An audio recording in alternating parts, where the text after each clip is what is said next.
மாணவர்கள் அனைவருக்கும் வணக்கம். நம்ம அகாடமிக் சார்பாக பார்த்தீங்கன்னா மாதம் கரண்ட் அஃபேர்ஸ் வந்து ப்ரொவைட் பண்ணிட்டு வரோம். அந்த வகையில் 2026 ஜனவரி மாதத்துக்கான கரண்ட் அஃபேர்ஸ் தான் இந்த வீடியோவில் பார்க்க இருக்கிறோம். வாங்க ஒவ்வொரு கொஸ்டினாக பார்த்துடலாம். ஃபர்ஸ்ட் கொஸ்டின் பாருங்கள்.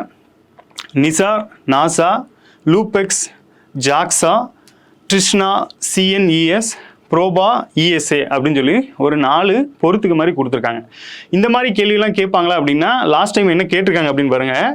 செவ்வாய் கிரகத்தை ஆய்வு பண்ண அந்த மிஷன் எந்த நாடு அப்படிங்கிற மாதிரி பொறுத்துக்களை கொடுத்து ப்ரீவியஸ் இயரில் டிஎன்பிசியில் கேட்டிருக்காங்க. ஸோ அந்த ஃபார்மேட்டில் தான் இந்த கேள்வியோட நோக்கம் என்ன அப்படின்னு பார்த்தீங்கன்னா, இந்த நிசார் அப்படிங்கிறது நாசாவும் இஸ்ரோவும் கூட்டணியில் உருவாக்கப்பட்ட ஒரு செயற்கைக்கோள் தான். ஸோ நிசாருங்கிறது நம்ம ஸ்கூல் புக்கில் ஆல்ரெடி இருக்கிற ஒரு டேட்டா, ப்ளஸ் ரீசெண்டாக பார்த்தீங்கன்னா கடந்த ஆண்டுகளில் தான் அது விண்வெளிக்கு செலுத்தப்பட்டது. அதன் மூலமாக அது சக்ஸஸ்ஃபுல்லாக அமைஞ்சு அதோட இமேஜஸையும் வந்து ரிசீவ் பண்ணிட்டாங்க. ஸோ அந்த மாதிரி ஒரு கான்செப்ட் அந்த நாசா நிசார் அப்படிங்கிறது முக்கியமான ஒரு இது.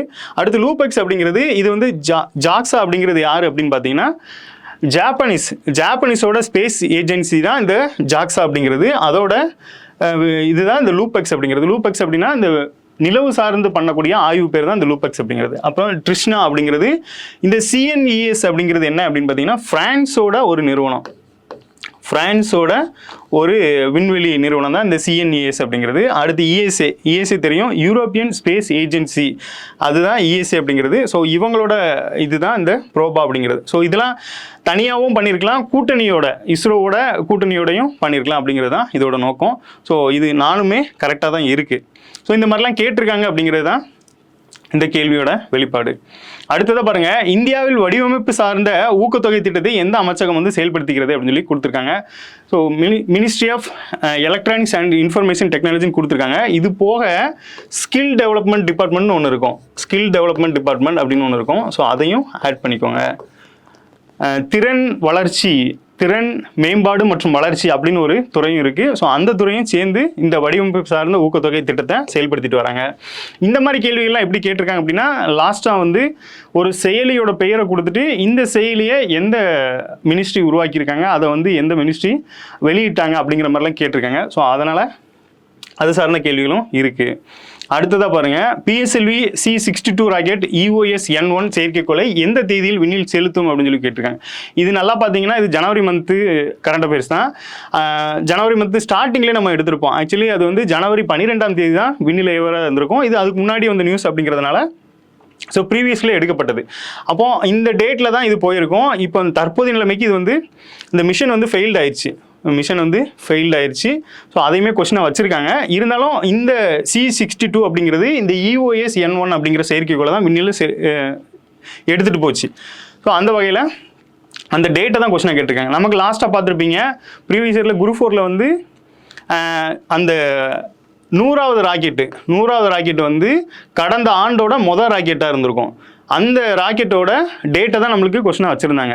எக்ஸாம்பிளுக்கு 29 ஜனவரி 2025 அப்படிங்கிறத ஆப்ஷனில் வச்சுருந்தாங்க. அது அந்த GSLV F-15 அப்படிங்கிற பேரை கொஸ்டினில் வச்சுருந்தாங்க.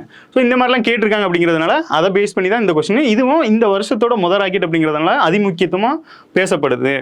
ஸோ இதுதான் கொஸ்டினாக கேட்டிருக்காங்க. இது என்னைக்குன்னா ஜனவரி 12, 2026 அப்படிங்கிறது சரியான விடை. அடுத்ததாக பாருங்கள், PSLV C62 ராக்கெட் மூலம் எத்தனை செயற்கைக்கோள் விண்ணில் ஏவப்பட்டதுன்னு சொல்லியிருக்காங்க. ஸோ 16 செயற்கைக்கோள் தான்.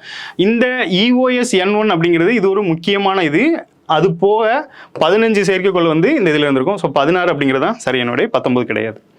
16 அப்படிங்கிறது சரியான விடை. அடுத்ததாக பாருங்கள், யூமேஜின் 2026 சம்மிட் இஸ் ஆர்கனைஸ்டு பை அப்படின்னு சொல்லி கேட்டிருக்காங்க. யூமேஜின் அப்படிங்கிற அந்த 2026 உச்சி மாநாட்டை ஏற்பாடு செய்பவர்கள் யார் அப்படின்னு பார்த்தீங்கன்னா தகவல் தொழில்நுட்பம் மற்றும் டிஜிட்டல் சேவைகள் துறை தான் இதை ஏற்பாடு செஞ்சுருக்காங்க. இதுவும் அதே மாதிரி தான், அந்த செயலி மாதிரி தான் இந்த மாநாட்டை வந்து யார் ஏற்பாடு செஞ்சாங்க அப்படின்னு சொல்லி கேட்டிருக்காங்க. ஸோ இதுதான் சமீபத்தில் நடந்த மாநாடு தான் இது. இந்த ITNT ஹப் அப்படின்னு இருக்கு பார்த்தீங்களா, இது ப்ரீவியஸ் இயரில் 2A மெயின்ஸில் என்ன கேள்வி கேட்டிருந்தாங்கன்னா அதை கொஸ்டினாக கொடுத்து இது எந்த நிறுவனத்தோட உருவாக்கப்பட்டது அப்படின்னு சொல்லி கேட்டிருந்தாங்க. ஸோ அண்ணா யூனிவர்சிட்டி அப்படிங்கிறது ஆன்சரில் இருந்துச்சு. ஸோ இந்த மாதிரிலாம் கேட்டிருக்காங்க அப்படிங்கிறது தான் இதுக்கானது. ஸோ இது சார்ந்த ஒரு கேள்வி இருக்குது, வாங்க பார்த்துடலாம். அடுத்ததாக பாருங்கள், ஜனவரி 26 26 ஐஐடி மெட்ராஸில் எந்த சூப்பர் கம்ப்யூட்டிங் வசதி திறந்து வைக்கப்பட்டது அப்படின்னு சொல்லி கேட்டிருக்காங்க. Which super computing facility was inaugurated in IIT Madras? நமக்கு நல்லா தெரியும் ஐஐடி மெட்ராஸ் பற்றி. அவங்க புதுசாக நிறைய இன்னோவேட்டிவாக கண்டுபிடிச்சிட்டு வருவாங்க. ஸோ அந்த கண்டுபிடிப்புகளை வச்சு இது எந்த ஐஐடி கண்டுபிடிச்சாங்க அப்படின்னு சொல்லி ஆப்ஷனில் நம்மளுக்கு ப்ரீவியஸில் நிறைய கொஸ்டின் கேட்டிருக்காங்க.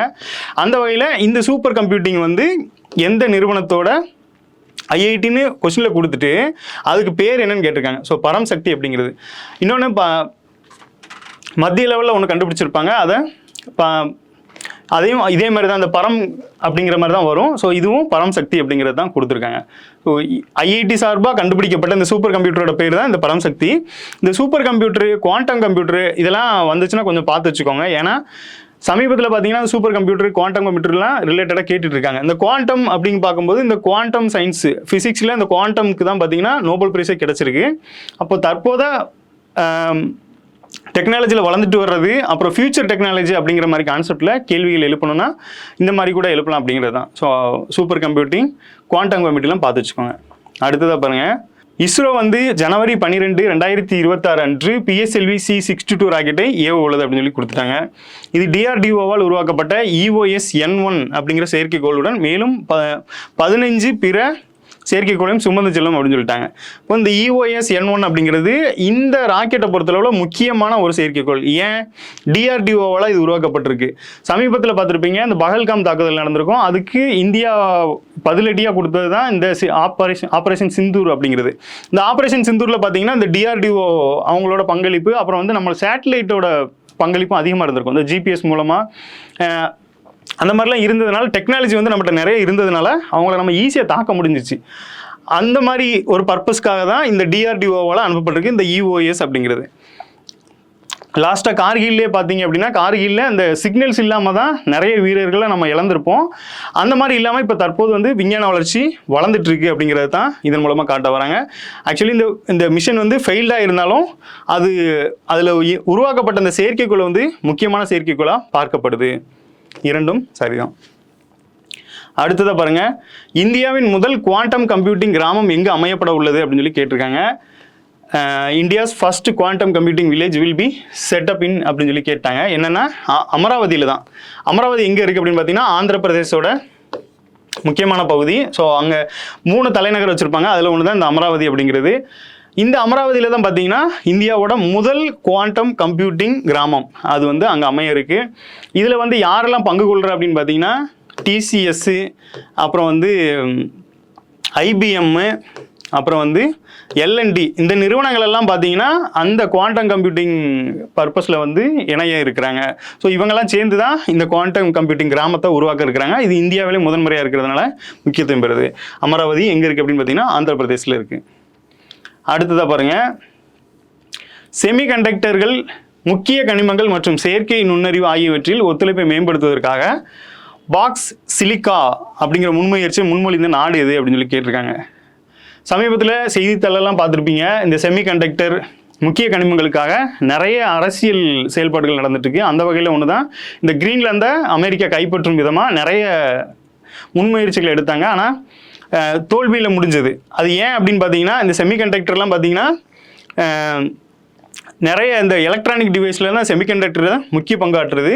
அடுத்து பார்த்தீங்கன்னா இந்த வெஹிக்கிள்லாம் பார்த்தீங்கன்னா லித்தியம் வந்து முக்கியமானது இருக்குது. ஸோ இந்த முக்கிய கனிமங்கள் அப்படிங்கிற கான்செப்டை முன்முயற்சியை யார் எடுத்திருக்கா அப்படின்னு பார்த்தீங்கன்னா அமெரிக்கா தான் எடுத்திருக்காங்க. ஸோ அவங்க இந்த முக்கிய கனிமங்கள் சார்ந்த ஒரு முன்முயற்சியை வந்து அதுக்கு பேர் தான் இந்த பாக்ஸ் சிலிக்கா அப்படிங்கிறது. இதை யார் நுணுக்கமாக பார்த்தோம் அப்படின்னா இது யார் எடுத்துகிட்டு வரா அப்படின்னா அமெரிக்காவோட எக்ஸ்டர்னல் மினிஸ்ட்ரி தான் வந்து இதை வந்து எடுத்துகிட்டு வராங்க அப்படிங்கிற ஒரு கருத்தையும் சொல்லியிருக்காங்க. ஸோ இந்த பாக்ஸ் சிலிக்கா அப்படிங்கிறது அமெரிக்காவோடது. அடுத்ததாக பாருங்கள், இஸ்ரோவோட PSLV ராக்கெட் 62 முறை விண்ணில் செலுத்தியுள்ளது. இந்த 62 ஏவுதல்களில் PSLV D1, PSLV C29, PSLV C61, PSLV C62 ஆகியவை தோல்வியடைந்தன. நம்ம லாஸ்ட்டாக பார்த்தது இதுதான், இந்த C62 அப்படிங்கிறது சமீபத்தில் ஜனவரி 12ஆம் தேதி இந்த வருடத்தோட முதல் ராக்கெட்டு. ஸோ அது வந்து தோல்வியில் முடிஞ்சிருச்சு அப்படின்னு சொல்லி இந்த திட்டத்தை கொடுத்துருக்காங்க. எக்ஸாம்பிளுக்கு நம்ம பார்த்துருவோம். லாஸ்ட்டாக நம்ம கேட்டாங்களா, லாஸ்ட்டாக என்ன கேட்டாங்க, 100வது லான்ச்சிங் லாஸ்ட் இயர் 2025ன்னு வச்சுக்கிறோமா. ஸோ ஸோ 2025 இந்த 100வது லான்ச்சிங், 2025ஓட முதல் ராக்கெட் தான் பார்த்தீங்கன்னா இந்த 100வது லான்ச்சிங். அப்போ ஒரு கிட்டத்தட்ட 100க்கும் மேற்பட்ட ராக்கெட்டுகளை இஸ்ரோ வந்து செலுத்தியிருக்காங்க. இதில் இவங்க கொடுத்தபடி பார்த்தீங்கன்னா இந்த PSLV வந்து C62 அப்படின்னு சொல்லியிருக்காங்க, 62 ராக்கெட்டுகளை ஏவிருக்காங்க அப்படின்னு சொல்லியிருக்காங்க. ஸோ அப்போ மீதி எல்லாம் என்னன்னா இந்த GSLV வகை, நம்ம இந்தியாவை பொறுத்தளவில் ஒன்று PSLV, இன்னொன்று GSLV அப்படின்னு இருக்கும். ஸோ இந்த 2 வகை ராக்கெட் தான் நம்ம வந்து விண்ணில் செலுத்திட்டு வரோம். இந்த வகையில் இது வந்து 62க்கும் மேற்பட்ட இது பண்ணியிருக்காங்க. ஸோ GSLV மீதி மிஷன்ஸை முடிச்சிருக்காங்க. நமக்கு லாஸ்ட்டாக கேட்டது GSLV மிஷன், GSLV F-15 ரக ராக்கெட்டு. இந்த ராக்கெட்டை தான் பார்த்தீங்கன்னா நம்ம 2025 ஜனவரி 29 விண்ணில் செலுத்திருப்போம். இதுதான் இஸ்ரோவோட 100th ராக்கெட். அதை ப்ரீவியஸில் கேட்டிருந்தாங்க. ஸோ அது மாதிரி கொஸ்டின்ஸ் தான் இதுவும். இஸ்ரோவோட 62 முறை விண்ணில் செலுத்தப்பட்டது அப்படிங்கிற மாதிரியும், 4 இது தோல்வி அடைஞ்சிருக்கு அப்படிங்கிற மாதிரியும். இப்போ இந்த மாதிரி இருக்கும்போது இந்த ரேஷியோ அப்படின்னு பார்த்தீங்கன்னா, சக்ஸஸ் ரேஷியோ அப்படின்னு பார்த்தீங்கன்னா, நம்ம 62 இது செலுத்தி அதில் ஒரு 4 தான் ஃபெயிலியராக இருக்குது. இதுலேயும் பார்த்தீங்கன்னா எல்லாமே லோ பட்ஜெட்டாக இருக்கும். எல்லாம் மற்ற நாடுகளை கம்பேர் பண்ணும்போது இந்தியாவோட மிஷன்ஸ் எல்லாமே லோ பட்ஜெட்டாக இருக்கும். ஸோ அந்த வகையில் சக்ஸஸ்ஃபுல்லாக தான் பண்ணியிருக்காங்க அப்படிங்கிறத நம்ம வந்து எடுத்துக்கலாம் இதன் மூலமாக. ஸோ இதுவும் இரண்டும் சரிதான். அடுத்து பாருங்கள், 2026ஆம் ஆண்டின் பிற்பகுதியில் வாயேஜர் 1 எந்த மைல்கல்லை அடையும் என்று எதிர்பார்க்கப்படுகிறது அப்படின்னு சொல்லியிருக்காங்க. எந்த மைல்கல்லை அடையும் அப்படின்னா, பூமியிலிருந்து ஒரு ஒளி நாள் அப்படின்னு சொல்லி கொடுத்துருக்காங்க. சயின்ஸில் பார்த்துருப்பீங்க, லைட்ஸ் அப்படின்னு ஒரு டாபிக் இருக்கும். அதில் நமக்கு ஒரு ஒளி ஆண்டு அப்படின்னு சொல்லி கொடுத்துருப்பாங்க. ஆனால் இங்கே என்ன கொடுத்துருக்காங்கன்னு பாருங்கள், ஒரு ஒளி நாள் அப்படின்னு சொல்லி கொடுத்துருக்காங்க. இப்போ இந்த ஒளி நாள் அப்படிங்கிறது என்னென்னா, இந்த 2026ஆம் ஆண்டோட பிற்பகுதியில் இந்த வாயேஜர் 1 அப்படிங்கிற ஒரு ப்ராஜெக்ட் வந்து இந்த ஒரு ஒளி நாள் அப்படிங்கிற தூரத்தை அடையிறத இலக்காக கொண்டு செயல்படுது அப்படின்னு சொல்லி. அப்போ நம்மளுக்கு இதில் மையக்கரு எதுன்னு பார்த்தீங்கன்னா, இந்த வாயேஜர் 1 அப்படிங்கிறது எதை பேஸ் பண்ணி இருக்குது அப்படின்னா, பூமியிலிருந்து ஒரு ஒளி நாள் அப்படிங்கிற இந்த ஆன்சரை பேஸ் பண்ணி இருக்குது அப்படிங்கிற விஷயத்த ஞாபகம் வச்சுக்கோங்க. இது 2026ஆம் பிற்பகுதியில்னு சொல்லிட்டாங்க. அடுத்தது பாருங்கள், பின்வரும் கூற்றுகளை கவனிங்கள். சுபான் சுக்லாவுக்கு அசோக சக்கர விருது வழங்கி கௌரவிக்கப்பட்டுள்ளது. சர்வதேச விண்வெளி நிலையத்திற்கு சென்ற முதல் இந்திய வீரர் சுபான் சுக்லா ஆவார். இந்த கொஸ்டினை பொறுத்தளவில் நிறைய கன்ஃபியூஸ் பண்ணிக்கிறாங்க. என்ன அப்படின்னு பார்த்தீங்கன்னா, 2 பேர்.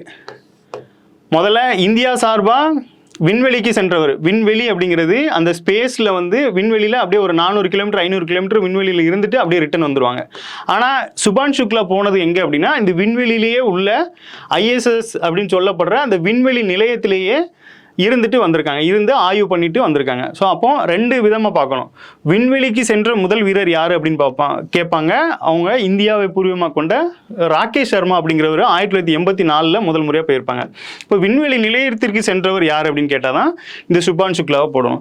அது மாதிரி விண்வெளிக்கு சென்ற முதல் பெண் யார் அப்படின்னு கேட்பாங்க. அவங்க தான் கல்பனா சாவ்லா. ஸோ இந்த மாதிரி இதை பிரித்து படிச்சுக்கோங்க. ஏன்னா கன்ஃபியூஸ் பண்ணுறதுக்கு அதிக வாய்ப்புகள் இருக்கிறதுனால பிரித்து படிச்சுக்கோங்க. ஸோ இவங்க விண்வெளி நிலையத்திற்கு சென்று வந்ததுனால அந்த வீர தீர செயல்களுக்கான இந்த அசோக சக்கர விருதை வந்து மத்திய அரசு இவங்களுக்கு சமீபத்தில் வழங்கியிருப்பாங்க. ஸோ அதை வச்சு தான் கொஸ்டினாக கேட்டிருக்காங்க. ஸோ இரண்டும் சரி. இப்போ பார்த்தீங்கன்னா எல்லாமே டாபிக் வைஸாக பிரிச்சிருப்பாங்க. நமக்கு சிலபஸ் இருக்கும் பார்த்தீங்களா, அந்த டாபிக் வைஸாகவே கொஸ்டின்ஸ் வந்து பிரிச்சிருக்காங்க. ஸோ அதன் அடிப்படையிலே ஒவ்வொரு கொஸ்டினும் இருக்கும். அடுத்ததை பாருங்க, புலிகள் கணக்கெடுப்பு 4 ஆண்டுகளுக்கு ஒரு முறை நடத்தப்படுகிறது. இது தேசிய புலிகள் பாதுகாப்பு ஆணையம் மற்றும் வனவிலங்கு நிறுவனம் ஆகியவற்றால் நடத்தப்படுகிறது அப்படின்னு சொல்லி கேட்டிருக்காங்க. தமிழ்நாட்டில் பார்த்தீங்கன்னா 5 புலிகள் காப்பகங்களும் மொத்தம் 306 புலிகளும் உள்ளன அப்படின்னு சொல்லி ஒரு புள்ளி விவரத்தை கொடுத்துருக்காங்க. பாருங்க, ஃபர்ஸ்ட் யார் புள்ளி விவரத்தை எடுக்கிறான்னா, தேசிய புலிகள் பாதுகாப்பு ஆணையம் மற்றும் இந்திய வனவிலங்கு நிறுவனம் 2 பேரும் சேர்ந்து தான் இந்த ஆய்வை பண்ணுறாங்க. எத்தனை வருஷத்துக்கு இருக்குன்னா 4 வருஷத்துக்கு இருக்க. இந்தியாவில் தமிழ்நாட்டை பொறுத்தளவில் 5 புலிகள் காப்பகங்கள் இருக்கு. மொத்தம் நம்மகிட்ட வந்து 306 புலிகள் இருக்கு. ஸோ இதுதான் முக்கியமான டேட்டா. அந்த வகையில் பார்க்கும்போது எல்லாமே சரியாக தான் இருக்குது, அனைத்தும் சரிதான். புலிகள் ப்ராஜெக்ட் அடுத்து வந்துடுது.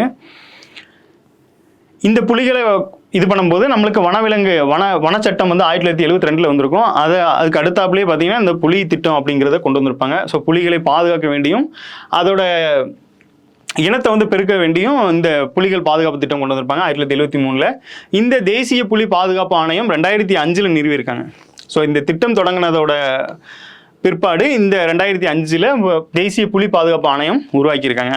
இந்தியாவில் மத்திய பிரதேசத்தில் அதிக எண்ணிக்கையிலான புலிகள் இருக்குது அப்படிங்கிற ஒரு முக்கியமான தகவல். ஏன்னா ஆமாம், அங்கேயும் பார்த்தீங்கன்னா நிறைய புலிகள் அங்கே தான் இருக்குது. ஸோ இந்த புலிகள் சார்ந்த அந்த சரணாலயங்களும் அங்கே தான் அதிகமாக இருக்குது.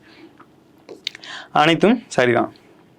அடுத்ததாக பாருங்கள், நவ் அப்படிங்கிற ஒரு இது என்னன்னா, நோ ஆர்கானிக் வேஸ்ட் என்ற முன்முயற்சி பின்வரும் எந்த உச்சி மாநாட்டில் தொடங்கப்பட்டது அப்படின்னு சொல்லி கொஸ்டினாக கேட்டிருக்காங்க. யுனைடெட் நேஷன்ஸோட இந்த காலநிலை மாற்ற மாநாடு அப்படின்னு சொல்லுவாங்க, FCC COP30 அப்படின்னு சொல்லி கொடுத்துருக்காங்க. ஸோ இது சமீபத்தில் நடந்த ஒரு முக்கியமான மாநாடு.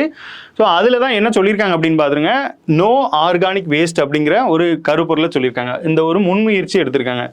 இப்போ ஆர்கானிக் வந்து வேஸ்ட் பண்ணக்கூடாது, அது வந்து எந்த விதத்திலும் வேஸ்ட் ஆகிடக்கூடாது அப்படிங்கிற ஒரு முன்முயற்சியை யார் எடுத்திருக்கா அப்படின்னா இந்த COP30 மாநாட்டில் நிறுவனம் எடுத்திருக்காங்க. இந்த இருக்குது பார்த்தீங்கன்னா இந்த COP28 அப்படிங்கிறது. இந்த COP28 எங்கே இருக்கும் அப்படின்னு பார்த்தீங்கன்னா, நமக்கு 2A மெயின்ஸில் நம்மளுக்கு வந்து ஜாகிரஃபி சுற்றுச்சூழல் அந்த ஏரியாவில் பார்த்தீங்க அப்படின்னா அந்த சிலபஸில் டேரெக்டாகவே இந்த டாபிக் அப்படியே கொடுத்துருக்காங்க. சிலபஸில் டேரெக்டாக கொடுத்துட்டு இது சார்ந்த ஒரு கேள்வியும் லாஸ்ட் டைம் நடந்த குரூப் 2A மெயின்ஸில் கேட்டிருக்காங்க. ஸோ இந்த மாதிரிலாம் கேட்டிருக்காங்க அப்படிங்கிறது தான் இந்த கொஸ்டின்ஸ் வந்து சொல்ல வருது. ஸோ இப்போ லாஸ்ட் டைம் COP28 கேட்டிருக்காங்க அப்படின்னா COP30 சமீபத்தில் நடந்திருக்கு. அப்போ அது ரிலேட்டடாக பார்க்க வேண்டியது முக்கியமாக இருக்குது. அடுத்ததாக பாருங்கள், தேசிய பறவைகள் தினம் என்று அனுசரிக்கப்படுது அப்படின்னு சொல்லி கேட்டிருக்காங்க. ஸோ பறவைகளை பற்றின விழிப்புணர்வு, ஏன்னா நம்ம வந்து மனிதர்கள் வாழ்கிறதுக்காக நிறைய உயிரினங்கள் வந்து அழிஞ்சிட்டு வருது. அந்த வகையில் அந்த பறவை இனங்களும் இருக்குது. அப்போது அந்த பறவை தினத்தின் மூலமாக அந்த பறவைகளை எப்படி வந்து பாதுகாக்க முடியும், நம்மளால் முடிஞ்ச அளவு பாதுகாக்கிறது வேண்டிதான், அதற்கான விழிப்புணர்வை ஏற்படுத்தும் விதமாக இந்த பறவைகள் தினம் வந்து செலிப்ரேட் பண்ணப்படுது. நம்மளுக்கு இதுலேயுமே நிறைய சிட்டுக்குருவிகளுக்குன்னு தனியாக ஒரு டேட்டுமே நம்ம செலிப்ரேட் பண்ணிகிட்டு இருக்கோம். ஸோ நிறைய சினிமாக்கள் மூலியமாகவும் அந்த விழிப்புணர்வை ஏற்படுத்திட்டு வராங்க. அந்த வகையில் ஜனவரி 5 தான் பார்த்தீங்கன்னா தேசிய பறவைகள் தினம். அடுத்ததாக பாருங்கள், மக்கள் தொகை கணக்கெடுப்பு. மக்கள் தொகை வந்து நம்மளுக்கு ஒரு இம்பார்ட்டன்ட் டாபிக். 2 இடத்துல வரும். ஒன்று ஜாகிரஃபிலையும் மக்கள் தொகை வரும், எக்கனாமிக்ஸ்லேயும் மக்கள் தொகை வரும். இந்தியாவோட மிகப்பெரிய ப்ராப்ளம் எது அப்படின்னு கேட்டிங்கன்னா மக்கள் தொகை. ஏன்னா நம்ம வந்து ஒரு விஷயத்தை செய்யணும் அப்படின்னு நினச்சோன்னா அது கடைநிலை மக்கள் வரைக்கும் போய் சென்றடையதுன்னா இல்லை, அது வந்து மக்கள் தொகை அதிகமாக இருக்கிறதுனால நம்ம அதை கட்டுக்குள்ளே கொண்டு வர்றது அரசோட ஒரு முக்கியமானதாக இருக்குது. அந்த வகையில் மக்கள் தொகை கணக்கெடுப்போட முதல் கட்டம் என்ன கொடுத்துருக்காங்க அப்படின்னா வீடுகளை பட்டியலிடுறது தான் அதோட phase 1 அப்படின்னு சொல்லியிருக்காங்க. அதேமாரி அதோட 2ஆம் கட்டம் என்ன அப்படின்னா phase 2 அப்படிங்கிறது. ஸோ இந்த வகையில் தான் இந்த மக்கள் தொகை கணக்கெடுப்பை பண்ணுறாங்க. ஏன் அப்படின்னா வீடுகளை பொறுத்தளவில் ஒரு வீட்டுக்கு ஆவரேஜாக இத்தனை பேர் இருப்பாங்க, 4லிருந்து 5 பேர் இருப்பாங்க. இப்போது மக்கள் தொகை கவுண்டிங் பார்க்கும்போது ஒவ்வொரு பர்சனையும் தனித்தனியாக எடுக்கிறது. ஸோ இந்த கான்செப்டில் எடுப்பாங்க. இது வந்து ஒரு சாம்பிள் மாதிரி எடுப்பாங்க. இது துல்லியமாக பார்க்குறது தான் இந்த 2ஆம் கட்டம் அப்படிங்கிறது. அப்போ இரண்டும் சரி. அடுத்ததா மாதவ் காட்கில் 2010 அமைக்கப்பட்ட மேற்கு தொடர்ச்சி மலை சூழலியல் நிபுணர் குழு தலைவராக இருந்தார் அப்படின்னு சொல்லி கொடுத்துருக்காங்க. அடுத்து அவர் 2024 UNEP-யோட புவிக்கான சாம்பியன் விருதையும் பெற்றிருக்காரு. இந்த மாதவ் காட்கில் யார் அப்படின்னு பார்த்தீங்கன்னா சமீபத்தில் அவங்க வந்து இறந்து போனாங்க. ஸோ அவங்க மறைவை ஒட்டி அவங்கள பற்றின இந்த ஆர்டிகல்ஸ் எல்லாமே சமீபத்தில் பேப்பர்களில் நிறைய பேசப்பட்டு இருந்துச்சு. இவர் யார் அப்படின்னு பார்த்தீங்கன்னா இந்த சூழல் விரும்பி அப்படிம்பாங்க, சுற்றுச்சூழல் விரும்பி அப்படின்னு சொல்லுவாங்க. ஸோ அந்த இதில் ஒரு ஸ்பெஷலிஸ்ட்டு. இந்த மாதவ் காட்கில் என்ன பண்ணியிருக்காரு அப்படின்னு பாருங்கள், மேற்கு தொடர்ச்சி மலை தொடர்பாக சூழலியல் நிபுணர் குழு ஒன்று அமைச்சிருக்காங்க. அந்த குழுவுக்கு இவர் தான் தலைவராக இருந்திருக்காரு. அந்த குழு எப்போ அமைச்சாங்க, 2010 அமைச்சிருக்காங்க. அந்த குழுவுக்கு இவர் தான் தலைமை தாங்கி அந்த குழுவை வழி நடத்தியிருக்காங்க. அப்புறம் 2024 பார்த்தீங்கன்னா UNEP அப்படிங்கிறது என்விரான்மெண்ட் சார்ந்து இருக்கிற ஒரு அமைப்பு, யுனைடெட் நேஷனோட ஒரு பிரிவு. இந்த பிரிவு வந்து 2024 ஒரு விருது வழங்கியிருக்காங்க. புவிக்கான சாம்பியன் அப்படிங்கிற விருதை வழங்கியிருக்காங்க. யாருக்கு அப்படின்னா இந்த மாதவ் காட்கில் அவர்களுக்கு. ஸோ அவரை பற்றின ரீசெண்ட் டேட்டா தான் இது.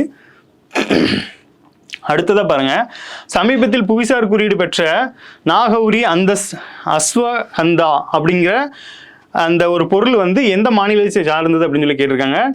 புவிசார் குறியீடை பொறுத்தளவில் இந்திய அரசு வந்து 2047 அப்படி அந்த வருஷத்தை இலக்காக கொண்டு செயல்பட்டு இருக்காங்க. ஸோ 10,000க்கும் மேற்பட்ட பொருட்களுக்கு வந்து புவிசார் பெறணும் அப்படிங்கிற மாதிரி ஒரு இலக்கை வந்து வச்சு மத்திய அரசு செயல்பட்டுருவாங்க. இந்த புவிசார் குறியீடு மூலமாக அந்த பொருளோட தன்மைகள் உயருது, அந்த இடத்துல ஜியாகிரபிக்கலாக வணிகம் வந்து பெருகும், அதன் மூலமாக நாட்டோட வளர்ச்சியும் உயரும் அப்படின்னு நம்பப்படுது. இந்த வகையில் ரீசெண்டாக கொடுக்கப்பட்ட இந்த நாகௌரி அஸ்வகந்தா அப்படிங்கிறது எந்த மாநிலத்தை சார்ந்ததுன்னா ராஜஸ்தான் மாநிலம். இந்த புவிசார் குறியீடை பொறுத்தவரை இப்போ நம்பர் 1 இருக்கிறது யார் அப்படின்னு பார்த்தீங்கன்னா உத்தரப்பிரதேஷ், நம்பர் 2 இருக்கிறது தமிழ்நாடு இருக்காங்க. ஸோ 74 பொருள் வரைக்கும் வாங்கி தமிழ்நாடு வந்து 2ஆம் இடத்துல இருக்காங்க. அடுத்ததாக பாருங்கள், இந்தியாவில் குழந்தை திருமணம் இல்லாத முதல் மாவட்டம். இந்த குழந்தை திருமணத்தை பொறுத்தளவில் இந்த எஜுகேட்டட் இதுன்னு சொல்லுவாங்க. ஸோ விழிப்புணர்வு இல்லாத மாநிலங்களில் இந்த மாதிரி குழந்தை திருமணம் அதிகமாக நடக்கும் அப்படிங்கிற மாதிரி சொல்லியிருக்காங்க. ஸோ அந்த குழந்தை திருமணத்தை பொறுத்தளவில் இந்த டிஸ்ட்ரிக்டில் வந்து குழந்தை திருமணமே இல்லை அப்படின்னு சொல்லி சமீபத்தில் ஒரு அறிவிப்பை வெளியிட்டிருக்காங்க. இந்த சத்தீஸ்கர் மாநிலத்தில் இந்த பலோட் அப்படிங்கிற மாவட்டம், இந்த பலோட் மாவட்டத்தில் பார்த்தீங்கன்னா குழந்தை திருமணமே இல்லை அப்படிங்கிற ஒரு அறிவிப்பை வெளியிட்டிருக்காங்க. அடுத்ததாக பாருங்கள், தமிழ்நாடு அரசு 2021 மற்றும் 25க்கு இடைப்பட்ட காலத்தில் மாநிலம் முழுவதும் 100 புதிய வனப்பகுதிகளை பாதுகாக்கப்பட்ட காடுகளாக அறிவித்துள்ளது. இந்த அறிவிப்புகள் தமிழ்நாடு வனச்சட்டம் 1882 பிரிவு 16 கீழ் வெளியிடப்பட்டுள்ளன அப்படின்னு சொல்லி கொடுத்துருக்காங்க. தமிழ்நாடு அரசு வந்து ரீசெண்டாக ஒரு அறிவிப்பு வெளியிட்டிருக்காங்க. என்ன சொல்லியிருக்காங்கன்னா, ஆல்ரெடி நம்மகிட்ட பாதுகாக்கப்பட்ட காடுகள் நிறைய இருந்தாலும் ஒரு 100 பாதுகாக்கப்பட்ட காடுகளை எடுத்து முன்முயற்சியாக அதை பாதுகாக்கணும் அப்படிங்கிற மாதிரி சமீபத்தில் ஒரு அறிவிப்பை எப்போனா இந்த காலகட்டத்துக்குள்ளே 2021-25 காலகட்டத்துக்குள்ளே வந்து ஒரு முன்முயற்சி எடுத்திருக்காங்க. இது எதன்படி எடுத்திருக்காங்க அப்படின்னு பாருங்கள். நம்ம பிரிட்டிஷ் காலத்திலேயே தமிழ்நாடு வனச்சட்டம்னு ஒன்று இருக்குது. 1882 இந்த சட்டம் இயற்றப்பட்டிருக்கு. இதில் பிரிவு 16 என்ன சொல்லியிருக்காங்க அப்படின்னா, இந்த மாதிரி ரிசர்வ் ஃபாரஸ்ட்டை உருவாக்குறதுக்கான வழிமுறைகளை இதில் சொல்லியிருப்பாங்க. இப்போ ஒரு சட்டமுமே பார்த்தீங்கன்னா புத்தக வடிவில் இருக்கும். ஸோ ஒரு பேஜஸுமே ரொம்ப முக்கியம். அந்த வகையில் இந்த பிரிவு 16 இந்த பாதுகாக்கப்பட்ட காடுகளை அறிவிக்கிற மாதிரி ஒரு அறிவிப்பை சொல்லியிருப்பாங்க. அதன்படி வந்து இந்த அறிவிப்பை 100 புதிய வனப்பகுதி, ஆல்ரெடி நம்மகிட்ட ரிசர்வ் ஃபாரஸ்ட் இருந்தாலுமே புதுசாக 100 புதிய வனப்பகுதியிலே பாதுகாக்கப்பட்ட காடுகளாக அறிவித்துள்ளது அப்படின்னு சொல்லியிருக்காங்க. ஸோ இரண்டும் சரிதான். அடுத்ததாக பாருங்கள், இந்தியாவின் நீர் மனிதன் என்று அழைக்கப்படுவர் யார் அப்படின்னு சொல்லி கேட்டிருக்காங்க. நீர் மனிதன் யார் அப்படின்னு பார்த்தீங்கன்னா, இந்த ராஜேந்திர சிங் அப்படிங்கிறவர் தான் நீர் மனிதன். ஏன்னா நம்மளை பார்த்துருப்போம், மரங்களின் மனிதர், அப்புறம் வந்து காடுகளின் மனிதர், இந்த மாதிரிலாம் நிறைய பேரில். இந்த மரங்களின் மனிதர் யார் அப்படின்னா இந்த அம்மா தான், சாலு மரடா திம்மக்கா அப்படிங்கிறவங்க, கர்நாடகா மாநிலத்தை சேர்ந்தவங்க. இவங்க சமீபத்தில் தான் மறைந்தாங்க. இவங்க பார்த்தீங்கன்னா அந்த மரங்களை வந்து அந்த ஸ்டேட்டில் நிறைய நட்டு அது சம்மந்தமாக விழிப்புணர்வுலாம் ஏற்படுத்தியிருக்காங்க. 104 வயசு ஆன இந்த அம்மா வந்து இப்போ சமீபத்தில் தான் இறந்து போனாங்க. இவங்க மரங்களின் தாய் அப்படின்னு சொல்லி அழைக்கப்படுறாங்க. இந்த ஜாதவ் பயங் அப்படிங்கிறவர் காடுகள் சம்மந்தமாக நிறைய விழிப்புணர்வை ஏற்படுத்தியிருப்பாங்க. இப்போ சிப்கோ மூவ்மெண்ட் பார்த்துருப்போம். இந்த மாதிரி வகையில் இந்தியாவோட நீர் மனிதர் அப்படின்னு சொல்லிடுறாங்க. ஸோ ஆற்று நீரோட சேமிப்பு வேண்டி நிறைய விழிப்புணர்வுகளை ஏற்படுத்தியிருப்பாங்க. அந்த வகையில் இந்த ராஜேந்திர சிங் அப்படிங்கிற மாதிரி அவர் தான் பார்த்தீங்கன்னா இந்தியாவோட நீர் மனிதன் அழைக்கப்படுறாரு. அடுத்ததாக பாருங்கள், விழுப்புரம் மாவட்டம் மரக்காணத்தில் சர்வதேச பறவைகள் மையம் அமைக்கப்பட உள்ளது. இது டிஎன் ஷோர் அப்படிங்கிற திட்டத்தின் கீழ் அமைக்கப்படுகிறது அப்படின்னு சொல்லி கேட்டிருக்காங்க. நமக்கு தமிழ்நாட்டில் டிஎன் ஷோர் அப்படிங்கிற ஒரு ப்ராஜெக்ட் இருக்குது. இந்த ப்ராஜெக்ட் கீழே தான் விழுப்புரம் மாவட்டம் மரக்காணத்தில் சர்வதேச பறவைகள் மையம் அமைக்க இருக்குது. இந்த பறவைகள் வந்து வலசை போகிறது, அப்புறம் வெளிநாடுகளிலிருந்து தமிழ்நாட்டுக்கு பறவைகள் வர்றது வழக்கமாக இருக்குது. அந்த குளிர்காலம் கோடை காலம்லாம் பார்த்தீங்கன்னா தெரியும், அந்த கடற்கரை ஓரத்துலையோ குளங்கள் ஓரத்துலையோ இந்த பறவைகள் வந்து கூடி இருக்கிறது தெரியும். அந்த வகையில் இந்த மரக்காணத்தில் பார்த்தீங்கன்னா சர்வதேச லெவலில் ஒரு பறவைகள் மையமாக அமைக்க இருக்கிறாங்க. அது எந்த ப்ராஜெக்ட் கீழே அப்படின்னா இந்த டிஎன் ஷோர் அப்படிங்கிறது. இது தமிழ்நாடு அரசால் உருவாக்கப்பட்ட ஒரு முக்கியமான திட்டம். அந்த திட்டத்தின் கீழ் தான் இந்த டிஎன் ஷோர். இந்த டிஎன் ஷோர்லேயே பார்த்தீங்க அப்படின்னா கடல் சார்ந்த அந்த முன்னெடுப்பும் இதில் நடத்தப்படும் அப்படிங்கிறது தான் இதில் முக்கியமானது. கடல் சார்ந்தனா மீன் வளங்கள், ஸோ அந்த கடல் சார்ந்த உயிரினங்களையும் அது மூலமாக பாதுகாக்கிறாங்க. அடுத்ததை பாருங்க, விழுப்புரம் மாவட்டம் மரக்காணத்தில் சர்வதேச பறவை மையம் அமைக்கப்பட உள்ளது. இந்த திட்டம் கிழக்கு கடற்கரை சாலை யொட்டிய அகரம் வனசரகம் மற்றும் கழுவேலி ஏரி ஆகிய 2 இடங்களில் அமைய உள்ளது அப்படின்னு சொல்லி கேட்டிருக்காங்க. கடற்கரை சாலையொட்டி நம்ம இப்போ தான் பார்த்தோம். இது வந்து கடல் சார்ந்த மீன்கள் பறவைகள் எல்லாத்துக்குமே இது வரும் அப்படிங்கிற மாதிரியும். ஸோ இது 2 இடம் ஸ்பெசிஃபிக்காக கொடுத்துருக்காங்க. லாஸ்ட்டாக இந்த முக்கியமான இடத்த கொடுத்துட்டு அதுக்கு கீழே ஸ்பெசிஃபிக்கான லொக்கேஷன் அகரம் வனசரகம் மற்றும் கழுவேலி ஏரி, இந்த ஏரியாக்களில் தான் இந்த இடம் அமைய இருக்குது அப்படின்னு சொல்லி முக்கியமாக கொடுத்துருக்காங்க. இரண்டும் சரிதான். அடுத்ததாக பாருங்கள், குளிர்கூரை முயற்சி என்றால் என்ன அப்படின்னு சொல்லி ஒரு கான்செப்டை கொடுத்துருக்காங்க. குளிர்கூரை முயற்சி அப்படின்னா என்னென்னா, உட்புற வெப்பத்தையும் ஆற்றல் பயன்பாட்டையும் குறைக்க பிரதிபலிப்பு அல்லாத காப்பு பொருட்களை கொண்ட கூரைகளை ஊக்குவிக்கும் ஒரு காலநிலை தழுவல் நடவடிக்கை ஆகும். அதாவது பொதுவாகவே பார்த்தீங்க அப்படின்னா மனிதர்களோட வாழ்க்கைக்கு வந்து மற்ற உயிரினங்களுக்கோ இல்லை மனிதர்களுக்கோ எந்தவித கேடு விளைவிக்காமல் இயற்கை முறையில் என்னென்ன பண்ணணுமோ அந்த மாதிரி விஷயங்களை நிறைய முன்னெடுத்து பண்ணிட்டு வராங்க. அந்த வகையில் இந்த குளிர் கூரை முயற்சி அப்படிங்கிற ஒரு விஷயத்த பண்ணியிருக்காங்க. பாருங்கள், உட்புற வெப்பத்தையும் ஆற்றல் பயன்பாட்டையும் குறைக்க பிரதிபலிப்பு அல்லது காப்பு பொருட்களை கொண்ட கூரைகளை ஊக்குவிக்கும் ஒரு காலநிலை தழுவல் தான் இந்த குளிர் கூரை முயற்சி அப்படின்னு சொல்லி கொடுத்துருக்காங்க. ஸோ இதுவும் சமீபத்தில் அறிவிக்கப்பட்ட ஒரு முன்னெடுப்பு தான். அடுத்து பாருங்க, பின்வரும் கூற்றுக்களை கவனியுங்கள். மாமல்லன் நீர்த்தேக்கம் சென்னையில் 6வது நீர்த்தேக்கமாக இருக்கும் அப்படின்னு சொல்லியிருக்காங்க. இது பல்லவ மன்னன் முதலாம் நரசிம்ம மன்னன் பெயரால் அழைக்கப்படுகிறது. இந்த நீர்த்தேக்கம் பார்த்தீங்கன்னா நிறைய நீர்த்தேக்கங்களுக்கு இந்த அரசர்களோட பேரை வச்சிருப்பாங்க. எக்ஸாம்பிளுக்கு நிறைய நீர்த்தேக்கங்கள் பார்த்தீங்கன்னா இந்த சோழர் காலத்துலேயே அப்போ அந்த மன்னரோட பேர் வைங்க, இது பல்லவ மன்னன் அவரோட பேரை இந்த காலத்தில் வச்சுருக்காங்க. ஸோ இது வந்து சென்னையோட 6வது நீர்த்தேக்கமாக இருக்கும் அப்படின்னு சொல்லியிருக்காங்க. ஸோ சென்னையோட நீர் தேவையை போக்குறதுக்காக சென்னையோட 6வது நீர்த்தேக்கமாக இருக்கும் அப்படின்னு சமீபத்தில் அறிவிப்பை வெளியிட்டிருக்காங்க. டேமுங்கிறது ரொம்ப முக்கியமானது. ஸோ மனிதர்களோட நீர் தேவையை அது பூர்த்தி செய்யுது. லாராபிண்டா என்று அழைக்கப்படும் எந்த நதி உலகின் மிக பழமையான நதி அமைப்பாக கருதப்படுகிறது அப்படின்னு கேட்டிருக்காங்க. எந்த நதி அப்படின்னு பார்த்தீங்கன்னா இந்த ஃபின்கே ரிவர் அப்படிங்கிறது தான் உலகின் மிக பழமையான நதி அப்படின்னு கேட்குறோம். நிறைய மலைகள் கேட்பாங்க, உலகின் மிக பழமையான மலை, மடிப்பு மலை, இந்த மாதிரிலாம் கேட்பாங்க. அந்த வகையில் இந்த நீர், நதி நீர், ஆற்று வந்து எது பழமையான நதியாக கருதப்படுது அப்படின்னு பார்த்தீங்கன்னா இந்த ஃபின்கே ரிவர் தான் பழமையான ரிவராக கருதப்படுது. அடுத்து பாருங்க, புவிசார் குறியீடு பெற்ற மொத்த பொருட்களின் எண்ணிக்கையில் தமிழ்நாடு 2வது இடத்தில் உள்ளது, 74. லாஸ்ட்டாக 69 இருந்திருக்கும். இப்போ ரீசெண்டாக ஒரு 5 இது கொடுத்தாங்க. ஸோ ரெண்டும் சேர்த்து 74, நம்ம 2வது இடத்துல இருக்கோம். புவிசார் குடியீடு பெற்ற மொத்த பொருட்களின் எண்ணிக்கையில் உத்தரப்பிரதேசம் வந்து முதலிடத்தில் இருக்காங்க. ஸோ இதுவும் இரண்டும் சரிதான். இந்தியா வந்து 2047 வந்து இலக்கா கொண்டு செயல்பட்டு இருக்காங்க.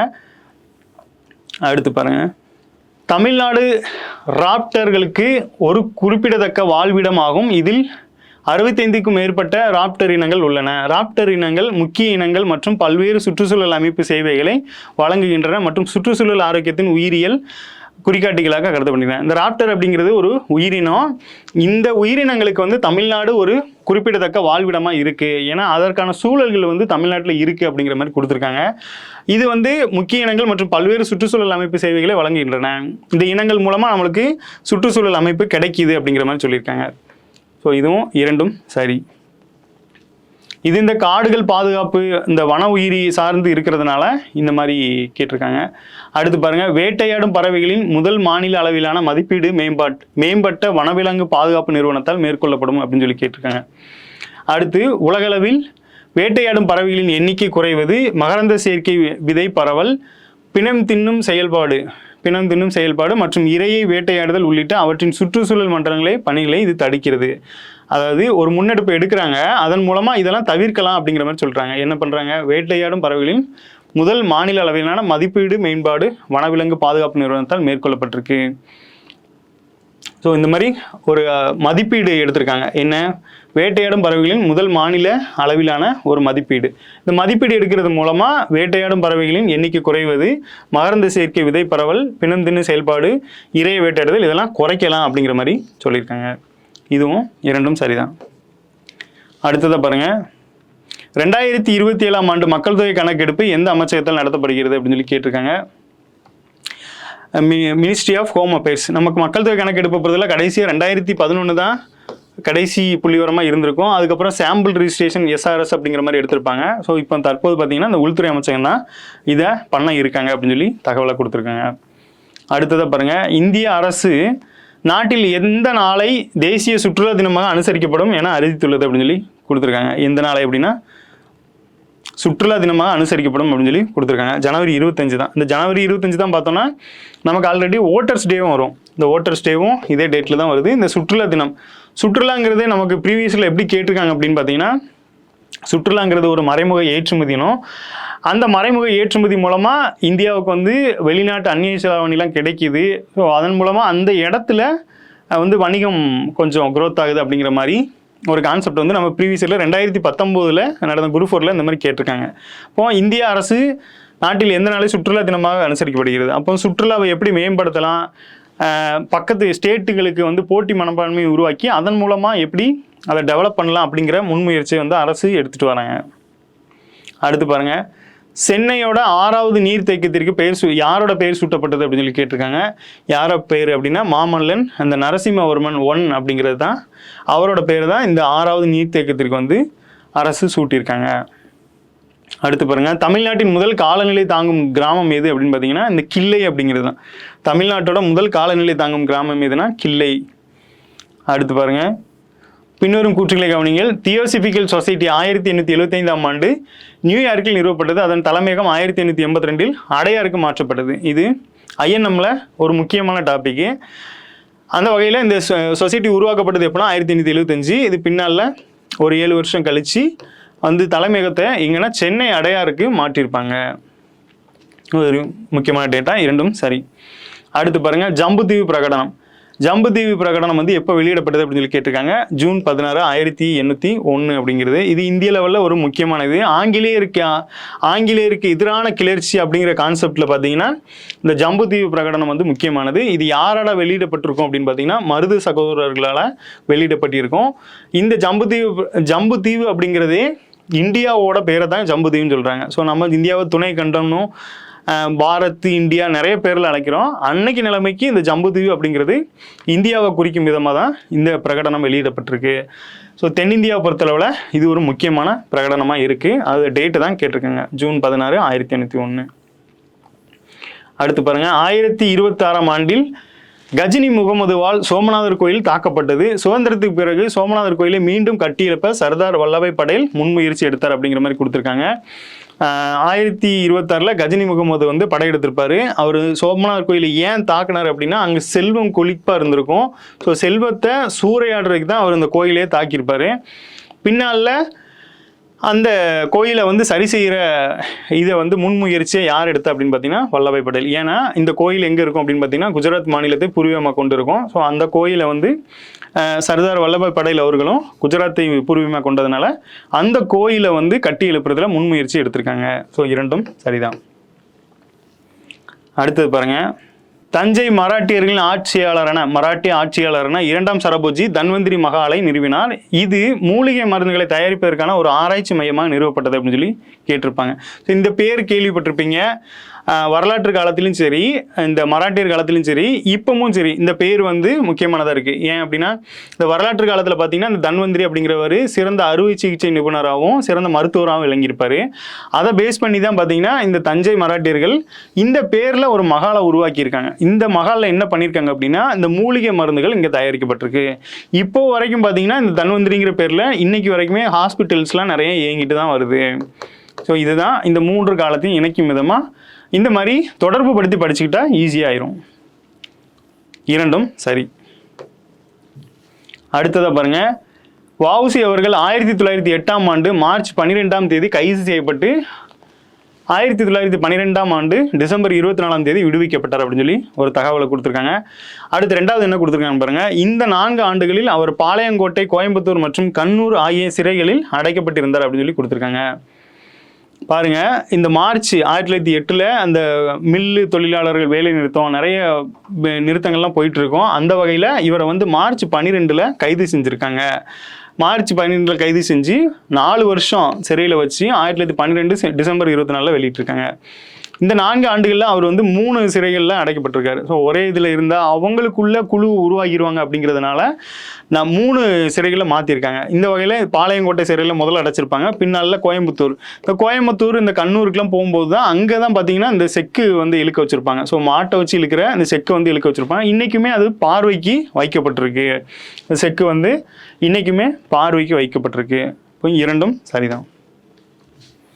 அடுத்து பாருங்கள், பின்னரும் எந்த தேதியில் வஉ சுப்பிரமணியம் சிவாவை சந்திச்சார் அப்படின்னு சொல்லி கேட்டிருக்காங்க. வஉசி வந்து சுப்பிரமணிய சிவாவை எந்த தேதியில் வந்து சந்திச்சாங்க அப்படின்னு சொல்லி கேட்டிருக்காங்க. இது அதே 1908 பிப்ரவரி 3. இங்கே பாருங்கள், இவங்க சந்தித்து அடுத்த மாதமே பிப்ரவரி 3 அவங்க சந்திச்சிருக்காங்க. மார்ச் மாதத்தில் இவரையும் கைது பண்ணிட்டாங்க.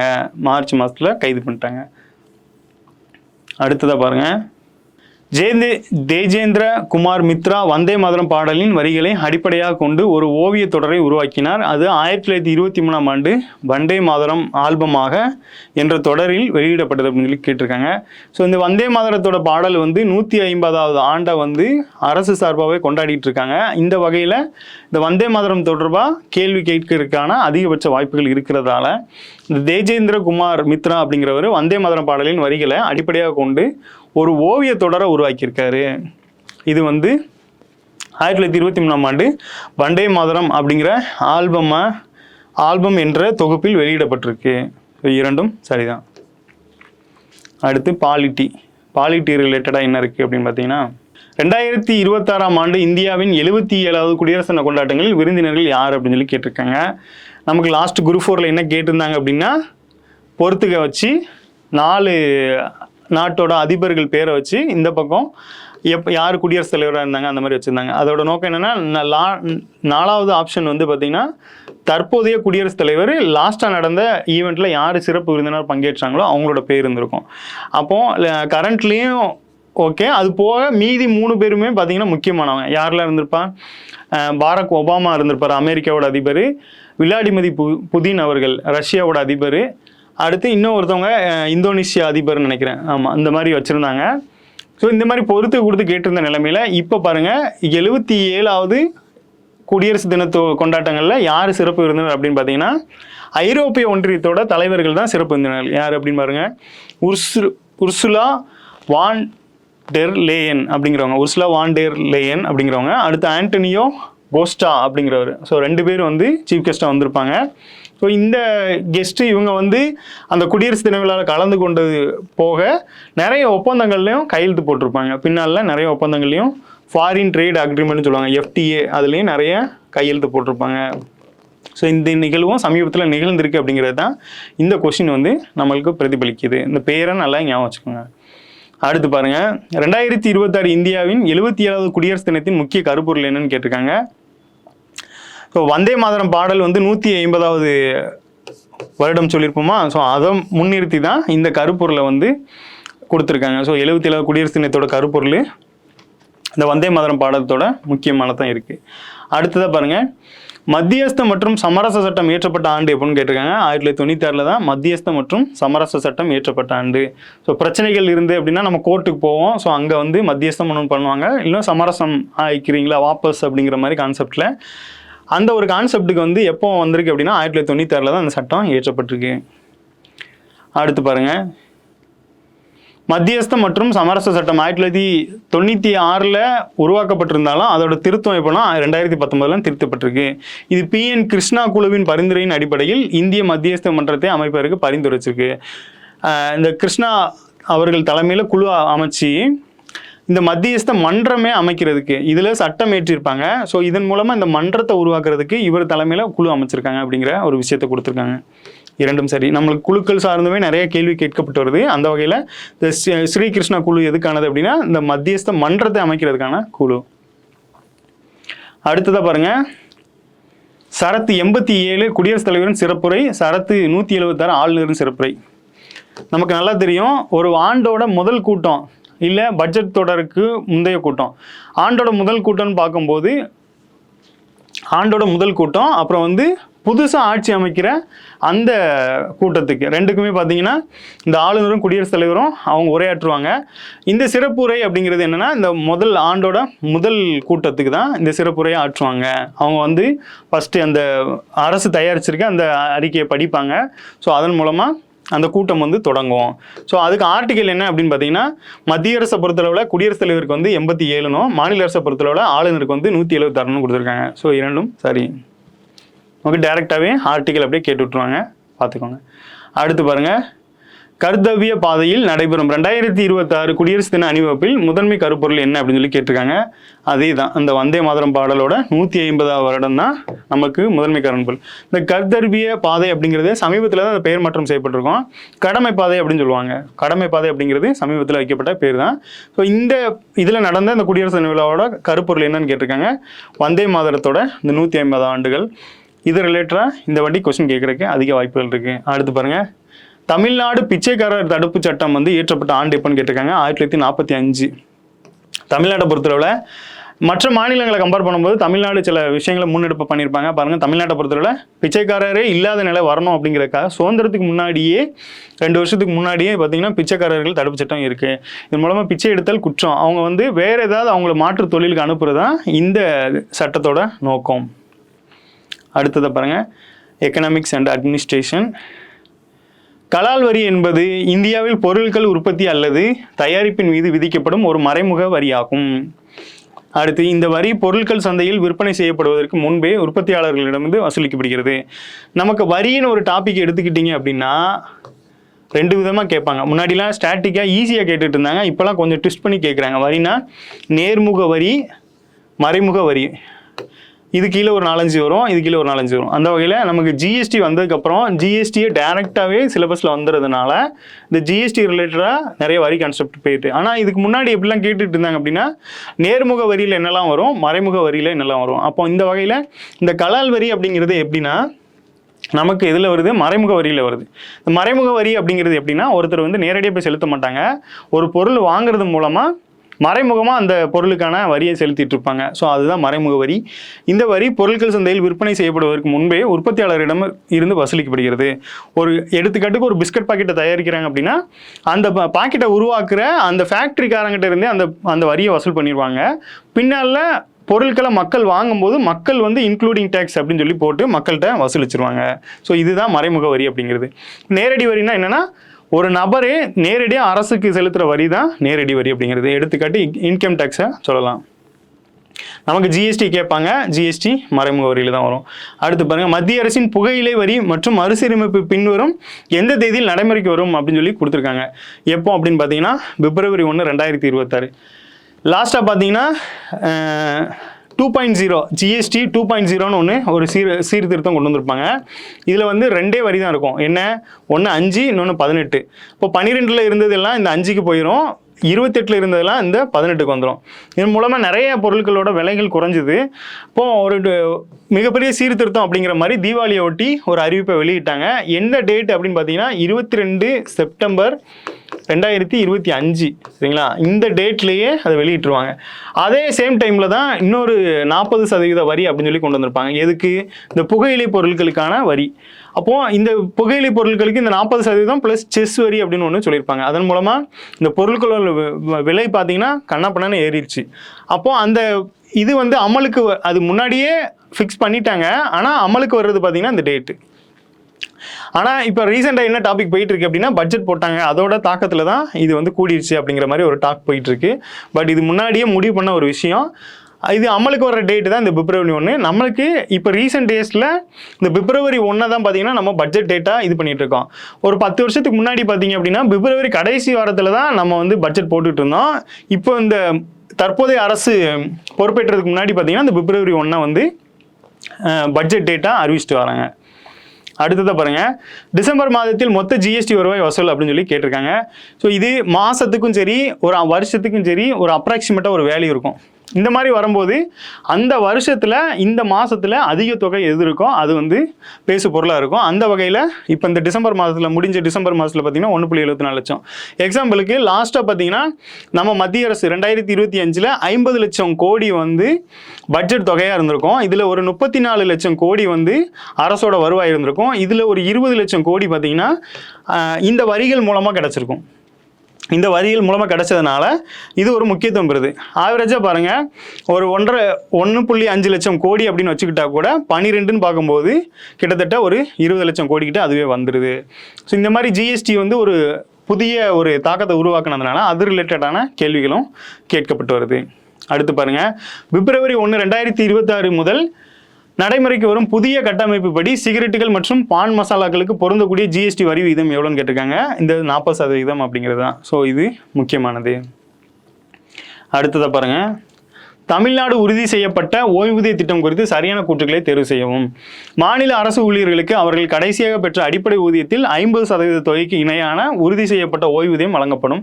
தமிழ்நாடு உறுதி செய்யப்பட்ட ஓய்வூதிய திட்டத்தின் கீழ் ஊழியர்கள் தங்கள் அடிப்படை ஊதியத்தில் 10% தொகையை ஓய்வூதிய நிதிக்கு செலுத்த வேண்டும். ஓய்வூதியதாரரின் மரணத்திற்கு பிறகு பரிந்துரைக்கப்பட்ட நபருக்கு 60% குடும்ப ஓய்வூதியம் வழங்கப்படும் சொல்லியிருக்காங்க. சமீபத்தில் பார்த்துருப்பீங்க, ஒரு 20 ஆண்டு காலமாக அரசு ஊழியர்கள் வந்து போராடிட்டு இருக்காங்க இந்த பழைய ஓய்வூதியத்தை அறிவிக்கணும் அப்படின்னு சொல்லி. ஸோ அதை கருத்தில் கொண்டு தமிழ்நாடு அரசு வந்து சமீபத்தில் இந்த ககன்தீப் சிங் பேடி அப்படிங்கிற அவர் ஐஏஎஸ் தலைமையில் ஒரு குழு அமைச்சாங்க. அந்த குழு கொடுத்த பரிந்துரையின் அடிப்படையில் ஒரு இதை அறிவிச்சாங்க, அந்த உறுதி செய் அப்படிங்கிற ஓய்வூதிய திட்டத்தை அறிவிச்சாங்க. அந்த திட்டத்தோட ஒரு முக்கியமான 3 கருத்தை தான் நம்மளுக்கு ஸ்டேட்மெண்ட்டாக கொடுத்துருக்காங்க. இதில் என்ன பண்ணியிருக்காங்கன்னு பாருங்கள், அடிப்படை ஓய்வூதியத்திலிருந்து 50% தொகைக்கு இணையான உறுதி செய் ஓய்வூதியம் வழங்கப்படுகிறோம். இதில் ஒரு 10% தொகையை பார்த்தீங்கன்னா ஓய்வூதிய நிதிக்கு அந்த அரசு ஊழியர் வந்து செலுத்துகிற மாதிரி இருக்கும். ஓய்வூதியர் அவரோட மரணத்திற்கு பிறகு பார்த்தீங்கன்னா பரிந்துரைக்கப்பட்ட நபருக்கு 60% ஓய்வூதியம் வழங்கப்படும் அப்படின்னு சொல்லி சொல்லிட்டாங்க. ஸோ இதுதான் அந்த அறிக்கையில் சொல்லப்பட்ட ஒரு முக்கியமான 3 ஸ்டேட்மெண்ட்டு. ஸோ இதே அரசு வந்து நடைமுறையும் படுத்திட்டாங்க. அடுத்ததாக பாருங்கள், அதே அந்த அரசு ஓய்வூதிய திட்டம் பற்றி தான். ஓய்வு பெறும் சமயத்திலோ அல்லது பணியில் இருக்கும்போதோ மரணம் ஏற்பட்டாலும் அரசு ஊழியருக்கு அவர்களின் பணிக்காலத்தின் அடிப்படையில் ரூபாய் 25 லட்சத்திற்கும் மிகாமல் பணிக்கொடை வழங்கப்படும். அனைத்து அரசு ஊழியருக்கும் அவர்களின் பணிக்காலத்தை பொருட்படுத்தாமல் ஓய்வூதியம் பெற தகுதியுடையவர்கள் அப்படிங்கிற மாதிரி சொல்லியிருக்காங்க. ஸோ அதாவது அவங்க பணிக்காலத்தில் இறந்துட்டாங்க அப்படின்னா இந்த தொகை வந்து அவங்களுக்கு வழங்கப்படும், இதற்கு குறையாமல் கொடுத்துருவோம் அப்படின்னு சொல்லிட்டாங்க. அதேமாதிரி அனைத்து அரசு ஊழியர்களும் அவர்களின் பணிக்காலத்தை பொருட்படுத்தாமல் ஓய்வூதியம் பெற தகுதியுடையவர்கள். எந்த காலகட்டத்தில் ஜாயின் பண்ணாங்க அப்படிங்கிற பணிக்காலத்தை பொருட்படுத்தாமல் அவங்க எல்லாருக்குமே கொடுத்துருவோம் அப்படிங்கிற ஒரு ஸ்டேட்மெண்ட் தான் சொல்லியிருக்காங்க. இரண்டும் சரி. அடுத்து பாருங்க, உலகம் உங்கள் கையில் என்ற கருப்பொருள் எதனுடன் தொடர்புடையதுன்னு கேட்டிருக்காங்க. இந்த கல்லூரி மாணவர்களுக்கான மடிக்கணினி வழங்குறது. இது பார்த்தீங்கன்னா ஃபர்ஸ்ட் டைமாக தமிழ்நாட்டில் 2011 மறைந்த முன்னாள் முதல்வர் ஜெயலலிதா அவர்கள் அவங்க இந்த டைமில் எலெக்ஷன் நடந்திருக்கும் தமிழ்நாட்டில். ஸோ அந்த தேர்தல் வாக்குறுதியில் அந்த வாக்குறுதியை கொடுத்துருப்பாங்க. அதன் அடிப்படையில் 2011 அவங்க ஆட்சிக்கு வந்ததுமே அந்த லேப்டாப் இதை வந்து கல்லூரி மாணவர்களுக்கு முதல் கட்டமாக வழங்கியிருப்பாங்க. பிற்பாடு பார்த்தீங்கன்னா அது இடையில நிப்பாட்டி வைக்கப்பட்டிருந்துச்சு. இப்போ முதல்வர் அவர்கள் அறிவிப்பை வெளியிட்டாங்க. என்ன அப்படின்னா 20 லட்சம் பேருக்கு வந்து நாங்கள் இந்த மடிக்கணினியை வழங்குறோம் அப்படின்னு சொல்லி ஒரு அறிவிப்பை வெளியிட்டாங்க. இந்த 20 லட்சம் மடிக்கணினி வழங்குற திட்டத்தோட முதல் கட்டமாக வழங்கும் போது தான் அரசு வந்து உலகம் உங்கள் கையில் அப்படிங்கிற கருப்பொருளோட அந்த மடிக்கணினியை வந்து வழங்கினாங்க. இது சமீபத்தில் நடந்ததுனால அது சம்பந்தமான ஒரு கேள்வி.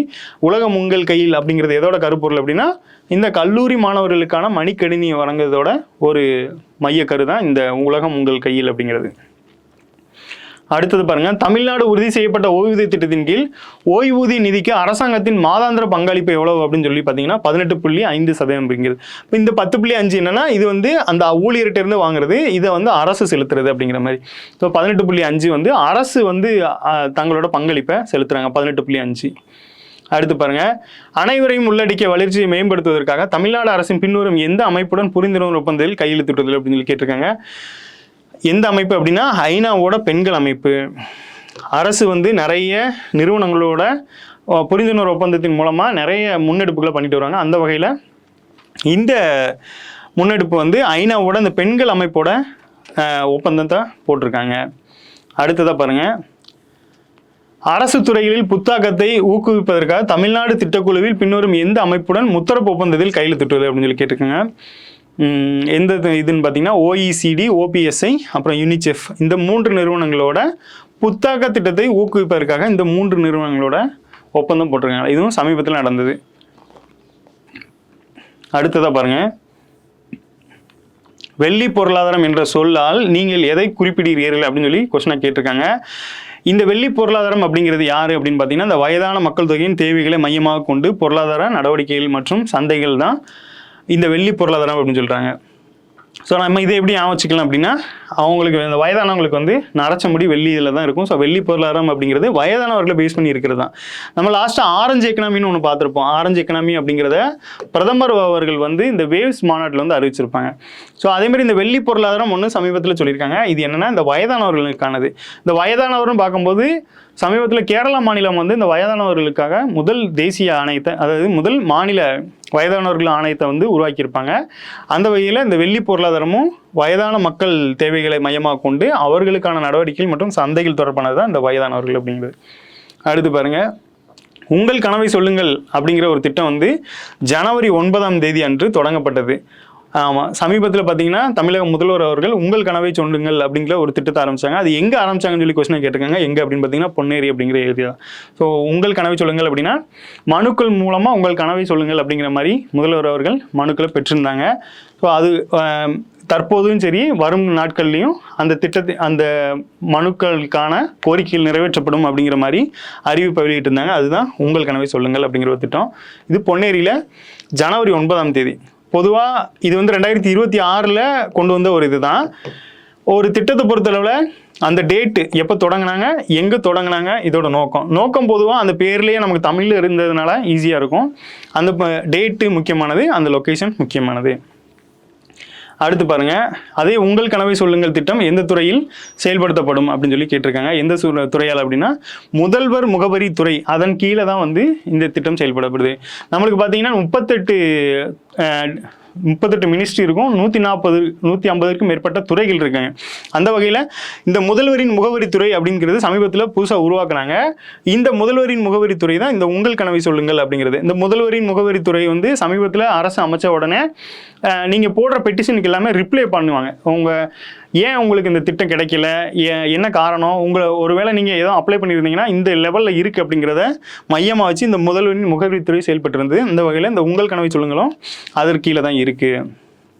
அடுத்ததாக பாருங்கள், உறுப்பு மற்றும் அறுவை சிகிச்சையில் தமிழ்நாடு வந்து இந்தியாவில் முன்னிலையில் உள்ளது. உறுப்பு தானம் செய்பவர்களுக்கு செப்டம்பர் 23, 2023 அன்று அரசு மரியாதையுடன் உடல் நல்லடக்கம் வழங்கப்படும் அப்படின்னு சொல்லி அறிவிச்சிருக்காங்க. இந்த உறுப்பு தானத்தை பொறுத்தளவில் இந்தியா வந்து வேர்ல்டுலேயே சிறந்து விளங்குறாங்க. இந்த இந்தியாவை பொறுத்தளவில் தமிழ்நாடு வந்து இதில் முதன்மையாக இருக்காங்க, முதலிடத்தில் இருக்காங்க. இப்போ தமிழ்நாடு வந்து இந்த உறுப்பு மாற்று அறுவை சிகிச்சையில் நிறைய விருதுகளை தொடர்ச்சியாக வாங்கிட்டு வராங்க. அந்த வகையில் தமிழ்நாடு அரசு வந்து சமீபத்தில் ஒரு அறிவிப்பை வெளியிட்டாங்க. என்ன அப்படின்னா, உறுப்பு தானம் செய்பவர்களுக்கு வந்து அவங்கள நல்லடக்கம் வந்து அரசு மரியாதையோட பண்ணப்படும் அப்படின்னு சொல்லி சொல்லியிருந்தாங்க.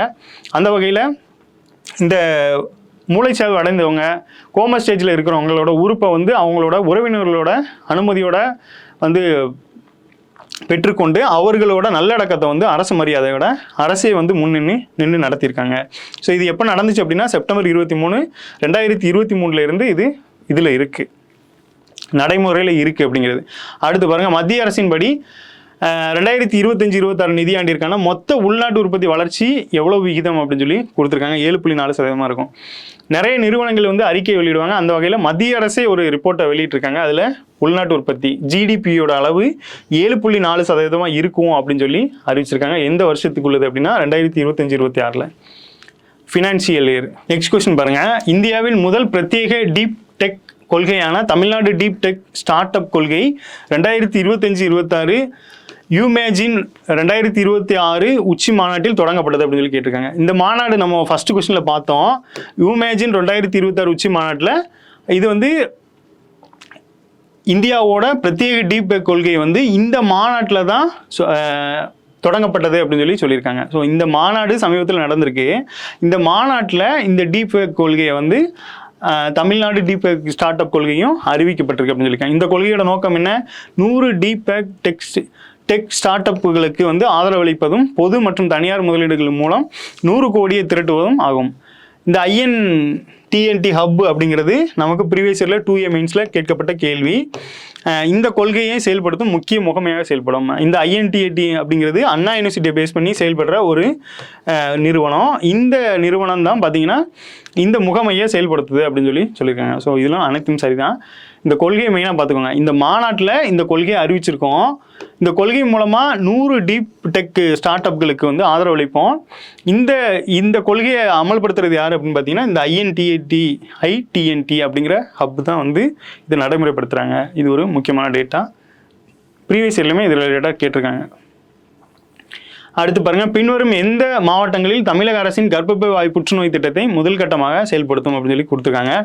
எந்த மாவட்டம் அப்படின்னு பார்த்தீங்கன்னா திருவண்ணாமலை, அரியலூர், பெரம்பலூர், தருமபுரி. இந்த மாவட்டங்களில் தான் அரசு வந்து முதல் கட்டமாக செயல்படுத்திருக்கிறாங்க. இது வந்து 9 முதல் 14 வயது உள்ள பெண் குழந்தைகளுக்கு வந்து இந்த கர்ப்பப்பை வாய் புற்றுநோய் திட்டத்தை வந்து இந்தியாவிலேயே முதல் மாநிலமாக தமிழ்நாடு வந்து செயல்படுத்துகிறாங்க அப்படிங்கிற ஒரு முக்கியமான தகவலை கொடுத்துருக்காங்க. அடுத்ததாக பாருங்கள், பால் விவாக முக்த் பாரத் இணையதளத்தை எந்த அமைச்சகம் அறிமுகப்படுத்தியுள்ளது அப்படின்னு சொல்லி கேட்டிருக்காங்க. இந்த மகளிர் மற்றும் குழந்தைகள் மேம்பாட்டு அமைச்சகம் தான். இது இந்த பெண் குழந்தைகளை பாதுகாக்கும் விதமாக கொண்டு வரப்பட்ட ஒரு முக்கியமான இணையதளம். இதுதான் பார்த்தீங்கன்னா இதை வந்து யார் செயல்படுத்துறாங்க அப்படின்னா இந்த மகளிர் மற்றும் குழந்தைகள் மேம்பாட்டு அமைச்சகம் தான் இதை செயல்படுத்துகிறாங்க. அடுத்ததாக பாருங்கள், உங்கள் கனவை சொல்லுங்கள் திட்டம் தொடர்பான பின்வரும் கூற்றுகளில் கவனியுங்கள். இத்திட்டம் தமிழ்நாட்டின் கிராமப்புற மற்றும் நகர்ப்புறங்களில் உள்ள 1.91 கோடிக்கும் மேற்பட்ட குடும்பங்களை சென்றடைவதை நோக்கமாக கொண்டுள்ளது. இத்திட்டத்தில் தமிழ்நாடு மகளிர் மேம்பாட்டு கழகத்தின் மூலம் 50,000க்கும் மேற்பட்ட தன்னாளர்களை ஏற்படுத்தியுள்ளனர். இந்த புள்ளிவரம் பார்த்தீங்கன்னா இந்த ரேஷன் கார்டு அந்த கான்செப்டில் இதை கொண்டு வருவாங்க. இந்த 1.91 கோடிக்கும் குடும்பங்களை சென்றடைவதை இது நோக்கமாக கொண்டுள்ளது. இந்த திட்டத்தில் பார்த்தீங்கன்னா 50,000 இந்த தன்னார்வலர்கள் ஈடுபடுத்தப்பட்டிருக்காங்க. மகளிர் மேம்பாட்டு கழகத்தின் மூலமாக 50,000 தன்னார்வலர்களை இதில் வந்து அரசு வந்து ஈடுபடுத்தியிருக்காங்க அப்படின்னு சொல்லி கொடுத்துருக்காங்க. ஸோ இரண்டும் சரிதான். அடுத்து பாருங்க, தமிழ்நாடு உறுதி செய்யப்பட்ட ஓய்வூதிய திட்டம் பின்வரும் எந்த தேதியில் நடைமுறைக்கு வரும்னு சொல்லியிருக்காங்க. பார்த்தீங்கன்னா அரசு வந்து அறிவிச்சிட்டாங்க, அந்த குழுவின் அடிப்படை பரிந்துரையில் அரசு அறிவிப்பு வெளியிட்டாங்க. ஆனால் அது வந்து என்னையிலேருந்து நடைமுறை அப்படின்னா ஜனவரி 1, 2026 அது நடைமுறையில் தான் இருக்குது அப்படின்னு சொல்லி சொல்லிட்டாங்க. அடுத்ததாக பாருங்கள், உலக பொருளாதாரம் நிலைமை மற்றும் வாய்ப்புகள் அப்படிங்கிற அறிவிக்கையை எந்த அமைப்பு வெளியிடுகிறது அப்படின்னு சொல்லி கேட்டிருக்காங்க. யார் அப்படின்னு பார்த்தீங்கன்னா ஐக்கிய நாடுகள் பொருளாதாரம் மற்றும் சமூக விவகாரங்கள் தான் உலக பொருளாதாரத்தோட நிலைமை மற்றும் வாய்ப்புகள் அப்படிங்கிற ஒரு அறிவிப்பை சமீபத்தில் வெளியிட்டிருக்காங்க. அடுத்ததாக பாருங்கள், பிரதமர் அவர்கள் பருப்பு வகைகள் தற்சார்புக்கான திட்டத்தை 2025-26 முதல் 2030-31 வரை தொடங்கி வைத்தார். இத்திட்டத்தின் நோக்கம் 2030-31 ஆண்டுக்குள் உள்நாட்டு பருப்பு உற்பத்தியை 350 டன்காக உயர்த்தும், சாகுபடியை 350 ஹெக்டேர் விரிவுபடுத்தும் ஆகும். இது துவரம் பருப்பு, உளுந்தம் பருப்பு மற்றும் மசூர் பருப்பு ஆகியவை 4 ஆண்டுகளுக்கு குறைந்தபட்ச ஆதரவு விலையில் 100% கொள்முதல் உறுதி செய்வதை நோக்கமாக கொண்டுள்ளது. இதுவும் பார்த்தீங்கன்னா அனைத்தும் சரி. பிப்ரவரி 10ஆம் தேதி பார்த்தீங்கன்னா இந்த பருப்புகளோட தினம். ஸோ இந்த வருஷமும் இது ஒரு முக்கியமான கருப்பொருளை கொண்டு செயல்படும். சமீபத்தில் பார்த்தீங்கன்னா இந்த 5 ஆண்டு இலக்கை கொண்டு இந்த பருப்பு வகைகளை மேம்படுத்தும் விதமாக செயல்பட்டு வருது. அந்த வகையில் தான் இந்த பருப்பு தொடர்பாக இதோட இலக்கு பார்த்தீங்கன்னா 350 டன்களாகவும் 310 லட்சம் ஹெக்டேர் பலப்பரப்பும் விரிப்படுத்துவதாக கொடுத்துருக்காங்க. ஸோ வேளாண்மை சார்ந்து நிறைய சமீபத்தில் கேட்டு வருதுனால புள்ளி விவரத்தோட இந்த கேள்வி கேட்டிருக்காங்க. இதுவும் அனைத்தும் சரி. நெக்ஸ்ட் கொஸ்டின் பாருங்கள், தனி செயற்கை நுண்ணறிவு மையத்தை நிறுவ உள்ள முதல் மாநிலம் என்ற பெருமையை தமிழ்நாடு பெற்றுள்ளது அப்படின்னு சொல்லி ஒரு ஸ்டேட்மெண்ட்டு. அடுத்த ஸ்டேட்மெண்ட் என்ன அப்படின்னா, இந்த பூங்காவை நிறுவுவதற்கு தமிழ்நாடு அரசு ஐஐடி மெட்ராஸ் மற்றும் சர்வம் ஏஐ ஆகிய நிறுவனங்களோட ஒரு ஒப்பந்தத்தில் கையெழுத்திட்டுள்ளது. இது பாருங்கள், இந்தியாவிலேயே முதன்மையாக இருக்குது. என்ன அப்படின்னா, தனி செயற்கை நுண்ணறிவு மையத்தை நிறுவ உள்ள முதல் மாநிலம் அப்படிங்கிற பெருமையை தமிழ்நாடு பெற்றிருக்கு. இது ஒரு முக்கியமானது. அடுத்து இந்த மையத்தை அமைக்கிறதுக்காக யார் கூட அப்படின்னு பார்த்தீங்கன்னா ஐஐடி மெட்ராஸ் அப்புறம் சர்வம் ஏஐ அப்படிங்கிற 2 நிறுவனங்களோட ஒரு ஒப்பந்தத்தில் கையெழுத்திட்டுருக்காங்க. நமக்கு நல்லா தெரியும், ஐஐடி மெட்ராஸ் அப்படிங்கிறது நிறைய புதுமையான விஷயங்கள் டெக்னாலஜி சார்ந்ததில் முன்மாதிரியாக இருப்பாங்க. சமீபத்தில் நிறைய கண்டுபிடிப்புகளை கேட்டிருக்காங்க. அந்த கண்டுபிடிப்புகளை வச்சு நம்மளுக்கும் ப்ரீவியஸ் இயர்லேயும் நிறைய கேள்விகள் கேட்கப்பட்டு இருக்கு. அந்த வகையில் சமீபத்தில் தமிழ்நாடு வந்து ஒரு செயற்கை நுண்ணறிவு மையத்தை அமைக்க இருக்கிறாங்க. அதுக்கு ஐஐடி மெட்ராஸ் மற்றும் சர்வம் ஏஐ அப்படிங்கிற 2 நிறுவனங்களோட ஒப்பந்தத்தில் கையெழுத்திட்டுருக்காங்க. ஒரு முக்கியமான கொஸ்டின், இரண்டும் சரி. அடுத்ததாக பாருங்கள், தமிழ்நாடு சூழல் பொருளாதார முதலீட்டு கொள்கை அப்படிங்கிறது 2026 வெளியிடப்பட்டிருக்கு. அதே மாதிரி தமிழ்நாடு கிடங்கு கொள்கை அப்படிங்கிறது அந்த மாதிரி தமிழில் ரொம்ப தூய தமிழில் இருந்துச்சு அப்படின்னா இங்கிலீஷில் பார்த்துக்கோங்க. தமிழ்நாடு வேர் ஹவுசிங் பாலிசி அப்படிங்கிறது 2026, Tamil Nadu circular economy investment policy அப்படிங்கிறது ரெண்டுமே 2026 தான் வெளியிட்டிருக்காங்க. இரண்டும் சரி. சமீபத்தில் தனது 50வது கூட்டத்தை நடத்திய பிரகதி தளத்தின் முதன்மை நோக்கம் என்ன அப்படின்னு சொல்லி கேட்டிருக்காங்க. இந்த பிரகதி தளத்தோட முதன்மை நோக்கம் என்னன்னா, முக்கிய அரசு திட்டங்களை கண்காணித்து மற்றும் பொதுமக்களின் குறைகளை நிகழ்நேரத்தில் தீர்ப்பது தான் இந்த பிரகதி தளத்தோட முக்கிய நோக்கம். 50வது கூட்டம், அந்த பிரகதி தளத்தின் மூலமாக 50 கூட்டம் நடத்தியிருக்காங்க. ஸோ அந்த பிரகதி தளத்தின் முக்கிய நோக்கம் என்னன்னா, முக்கிய அரசு திட்டங்களை கண்காணிக்கலை அப்படின்னா அந்த பணம் வந்து எங்கே போகுது, கரெக்டான பயனாளிகள் தான் போய் சேருதா, அது கரெக்டான முறையில் சென்றடையணும் அப்படிங்கிற ஒரு நோக்கத்துக்காக இதை கண்காணித்து பொதுமக்களின் குறைகளை வந்து நிகழ்நேரத்தில் தீர்ப்பது. அதாவது 1 to 1 ஸ்பாட்லேயே வந்து அந்த குறைகளை தீர்க்கும் விதமாக சில விஷயங்கள். ஏன் அப்படின்னா சில விஷயங்களுக்கு அந்த அதிகாரிகள் மூலமாக உடனே தீர்வு கொடுக்க முடியும். அந்த மாதிரி தீர்வு கொடுக்க முடிஞ்சதுக்கு நிகழ்நேரத்திலேயே வந்து தீர்வு கொடுக்கறது தான் இந்த பிரகதி தளத்தோட முக்கிய நோக்கம் அப்படின்னு சொல்லி சொல்கிறாங்க. அடுத்ததாக பாருங்கள், கிக் பணியாளர்களுக்கு முன்மொழியப்பட்ட பிணையமில்லா குறு கடன் திட்டத்தில் அதிகபட்ச கடன் எவ்வளவு அப்படின்னு சொல்லி கேட்டிருக்காங்க.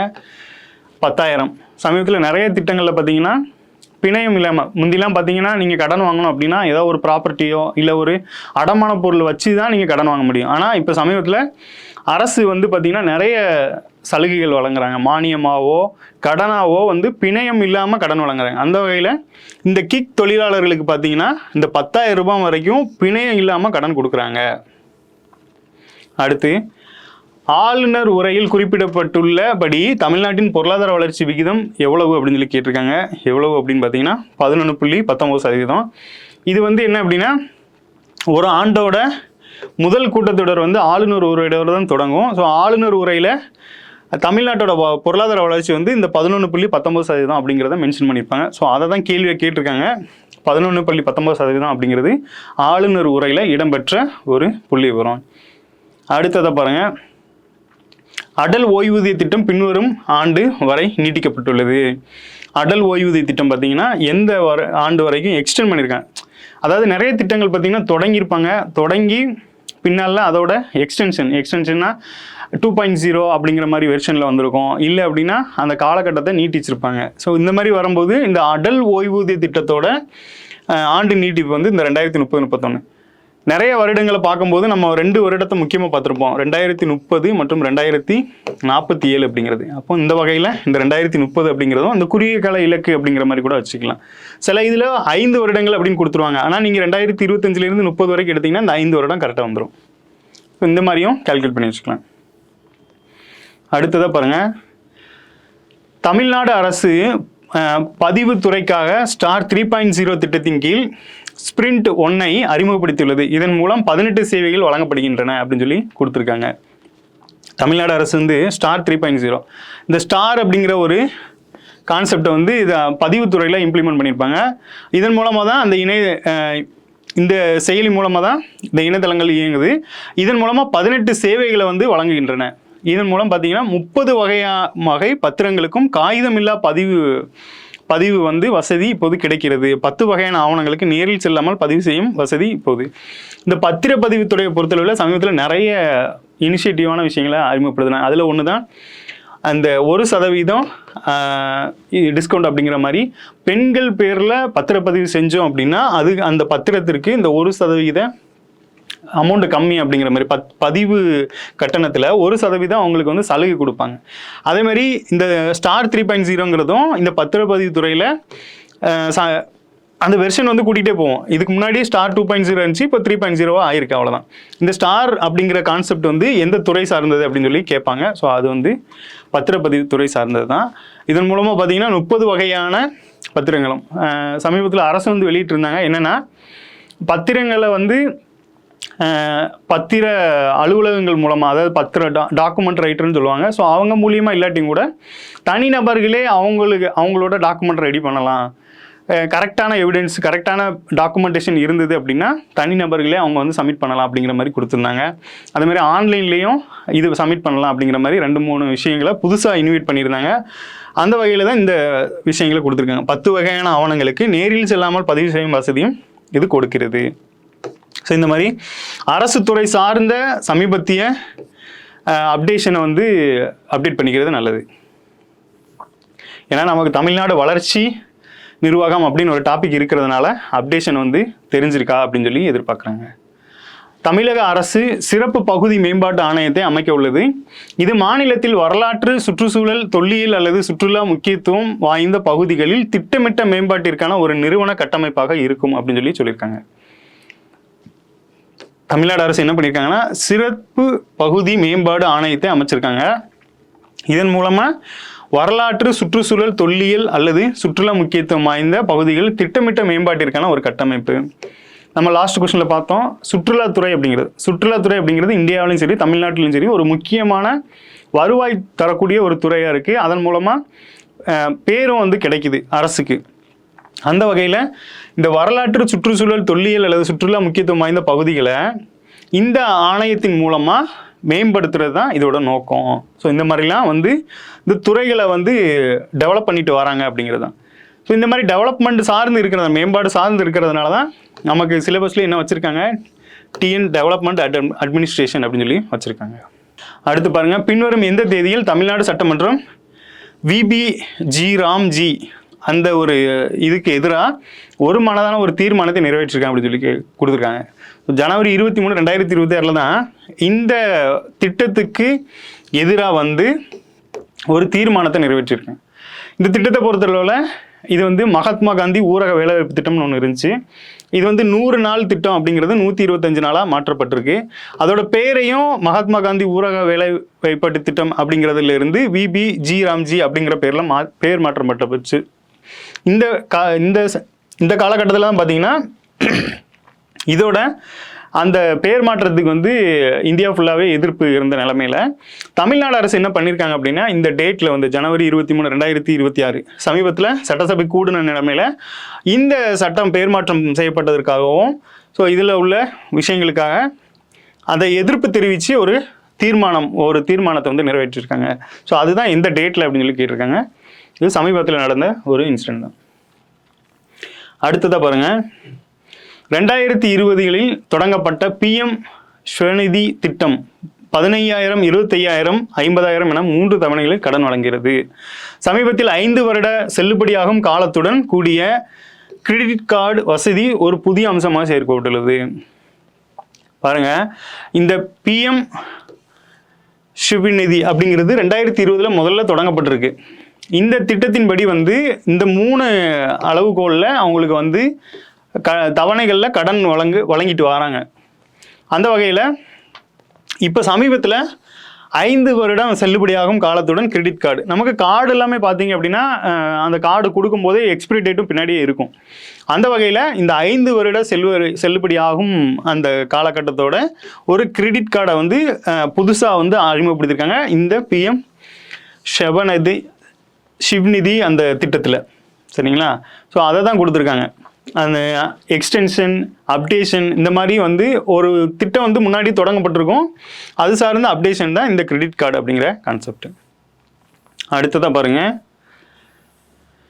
தமிழக அரசு தமிழ்நாடு நீர்வள மேலாண்மை ஆணையத்தை அமைக்க உள்ளது. தமிழகத்தின் தலைமைச் செயலர் அதன் தலைவராக செயல்படுவார். பாருங்க, நீர்வள மேலாண்மைக்கு ஒரு ஆணையத்தை அமைக்கிறாங்க.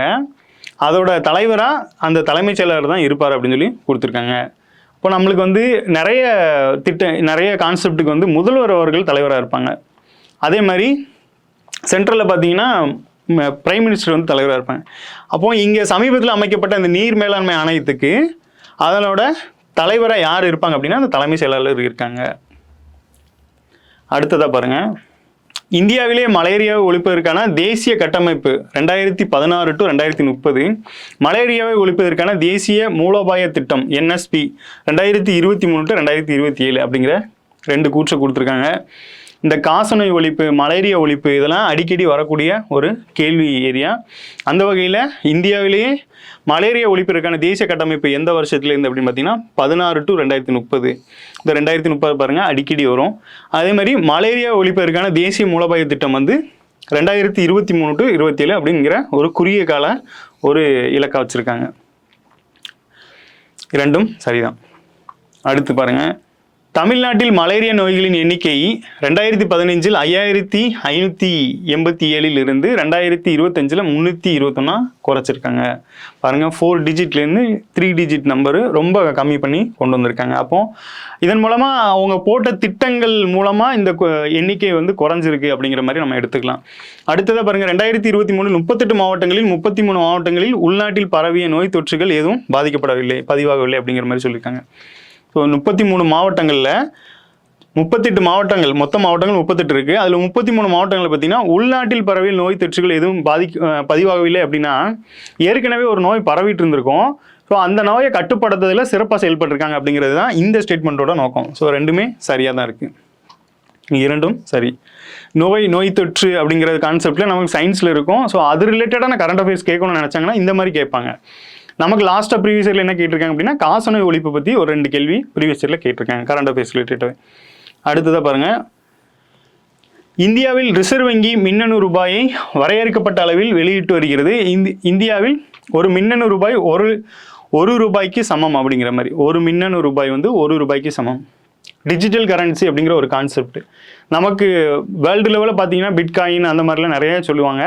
அந்த வகையில் ரிசர்வ் பேங்கே பார்த்தீங்கன்னா ஒரு டிஜிட்டல் கரன்சி வெளியிடுறாங்க. அது வந்து நம்ம நார்மல் ரூபா நோட்டு இந்த ஷேப்பில் இருக்குது அப்படின்னா அது வந்து போர்ட்ரேட்டில் இருக்கும், இந்த மாதிரி இருக்கும். அதோட மையப்பகுதியில் அந்த ரூபாய்க்கான கவுண்டிங் இருக்கும். ஸோ இந்த மாதிரி வந்து ரிசர்வ் பேங்க் வெளியிட்டு ஒரு அவேர்னஸை கிரியேட் பண்ணி மக்கள் இந்த மாதிரியும் நீங்கள் சேமிக்கலாம், இந்த மாதிரியும் வந்து பணப்புழக்கத்தை கொண்டு வரலாம் அப்படிங்கிற கான்செப்டில் தான் ரிசர்வ் பேங்க் வந்து இந்த மின்னணு ரூபாயை வந்து வரையறுக்கப்பட்ட அளவில் வரையறுக்கப்பட்டனா லிமிடெட் எடிஷன் சொல்லுவாங்க. அந்த குறிப்பிட்ட லெவலில் இவ்வளோ தொகை தான் வெளியிடுறோம், இதுக்குள்ளே நீங்கள் அதை பயன்படுத்திக்கோங்க அப்படிங்கிற மாதிரி. நம்ம இந்தியன் ரூபியே பார்த்தீங்க அப்படின்னா ஒரு குறிப்பிட்ட அளவு தான் அடிப்பாங்க, அந்த பணங்கள் தான் நம்மளுக்கு சர்க்குலேஷன் ஆகிட்டு இருக்கும். ஸோ அந்த மாதிரி டிஜிட்டல் கரன்சியுமே பார்த்தீங்கன்னா வரையறுக்கப்பட்ட அளவில் வெளியிடுறாங்க. ஒரு மின்னணு ரூபாய் வந்து ஒரு ரூபாய்க்கு சமம் அப்படிங்கிற மாதிரி ஒரு விஷயத்தை கொடுத்துருக்காங்க. ஸோ இரண்டும் சரிதான். தேசிய வாக்காளர் தினத்தன்று தமிழ்நாட்டில் எந்த மாவட்டம் விருது பெற்றது அப்படிங்கிற மாதிரி கொடுத்துருக்காங்க. தேசிய வாக்காளர் தினம் நமக்கு தெரியும் 25 ஜனவரி தான். ஸோ அந்த டேட்டில் பார்த்தீங்க அப்படின்னா விருதுகள் கொடுப்பாங்க. எந்த மாவட்டம் எந்த மாநிலம் வந்து இந்த தேர்தல் பணிகளை சிறப்பாக செயல்படுறாங்க, ஸோ அவங்கள ஊக்குவிக்கும் விதமாக இந்த விருதுகள் வழங்கப்படுறது வழக்கம். அந்த வகையில் தமிழ்நாட்டில் பார்த்தீங்கன்னா தஞ்சாவூர் தான் வந்து இந்த வருஷத்துக்கான இந்த தேசிய வாக்காளர் தின விருதை வென்றிருக்காங்க. ஸோ அந்த மாதிரி கேட்பாங்க. தமிழ்நாட்டில் வந்து தஞ்சாவூர் தான் வந்து இந்த விருதை வென்றிருக்காங்க.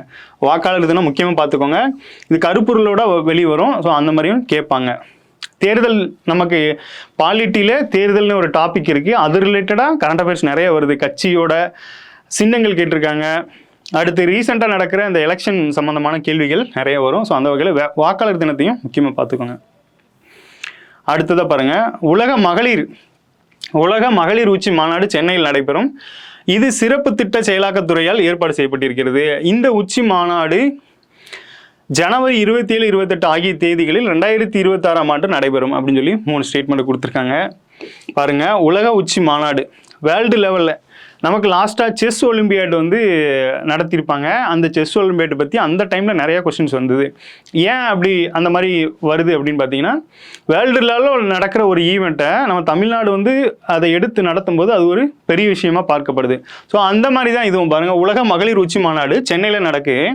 இந்த நிகழ்வை வந்து யார் பண்ணுறாங்க அப்படின்னா சிறப்பு திட்ட அமலாக்கத்துறை செயலாக்கத்துறை அப்படின்னு ஒரு துறை இருக்குது. இந்த டிபார்ட்மெண்ட்டை நீங்கள் கேள்விப்பட்டிருக்கு கம்மியாக இருந்திருக்கலாம். ஏன்னா ஒரு துறைக்கும் இருக்கும்போது நம்மளுக்கு வந்து மினிஸ்ட்ரி இருக்கும், அதுக்கு கீழே டிபார்ட்மெண்ட் இருக்கும். அந்த வகையில் இந்த மினிஸ்ட்ரி வந்து என்ன அப்படின்னு பார்த்தீங்கன்னா, இது வந்து நம்ம இப்போ தற்போதைய துணை முதல்வர் அவர்களோட கையில் இருக்குது. இது என்ன பண்ணுவாங்க அப்படின்னா, ஒரு திட்டம் புதுசாக கொண்டு வரணும் அப்படின்னா அது துறை சார்ந்து போகணும்னு அவசியம் இல்லை. இந்த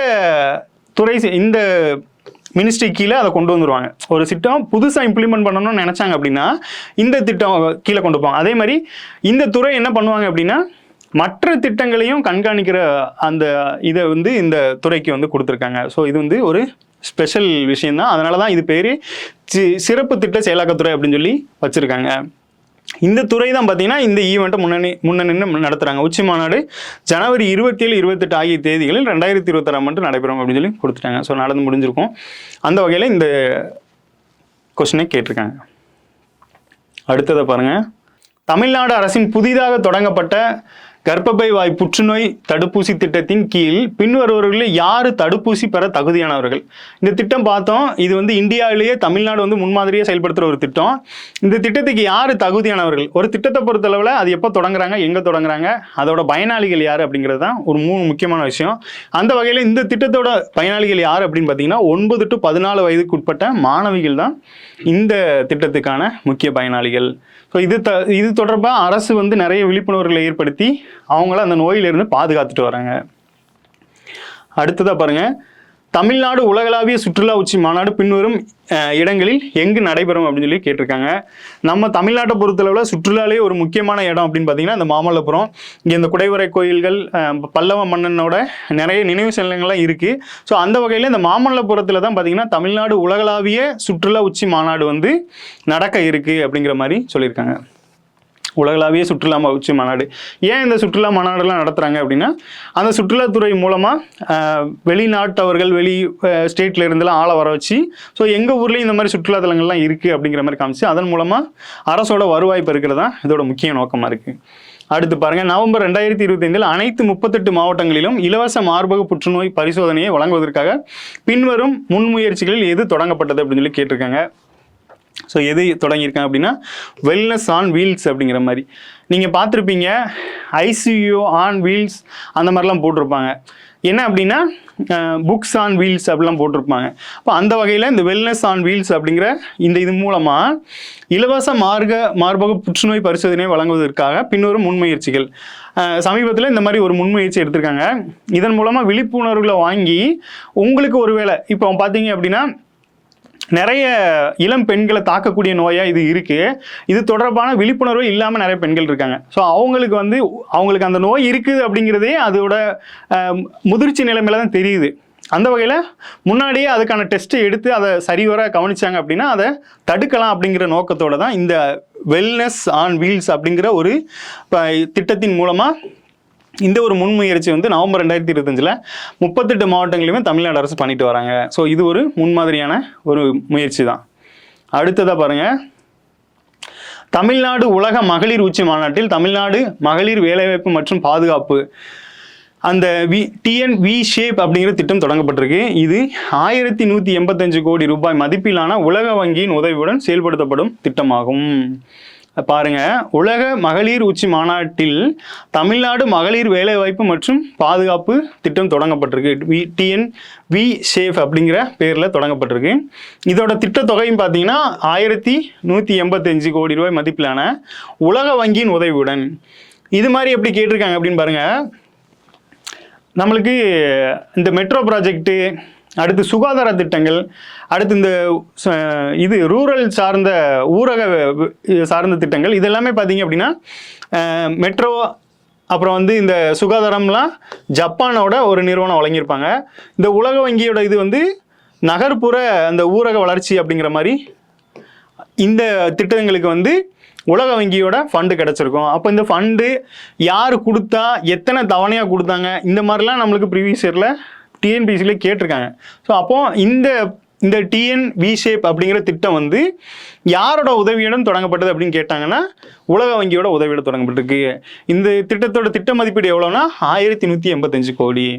இது இப்போ நடக்கிற இந்த உலக மகளிர் உச்சி மாநாட்டில் தமிழ்நாடு வேலைவாய்ப்பு மற்றும் பாதுகாப்பு திட்டம் தொடங்கப்பட இருக்கு அப்படிங்கிற ஒரு விஷயம் தான். ஸோ இந்த மாநாடும் அப்போ முக்கியத்துவம் பெறுது அப்படிங்கிறது தான் இது மூலமாக சொல்ல வராங்க. ஸோ ரெண்டுமே சரிதான்.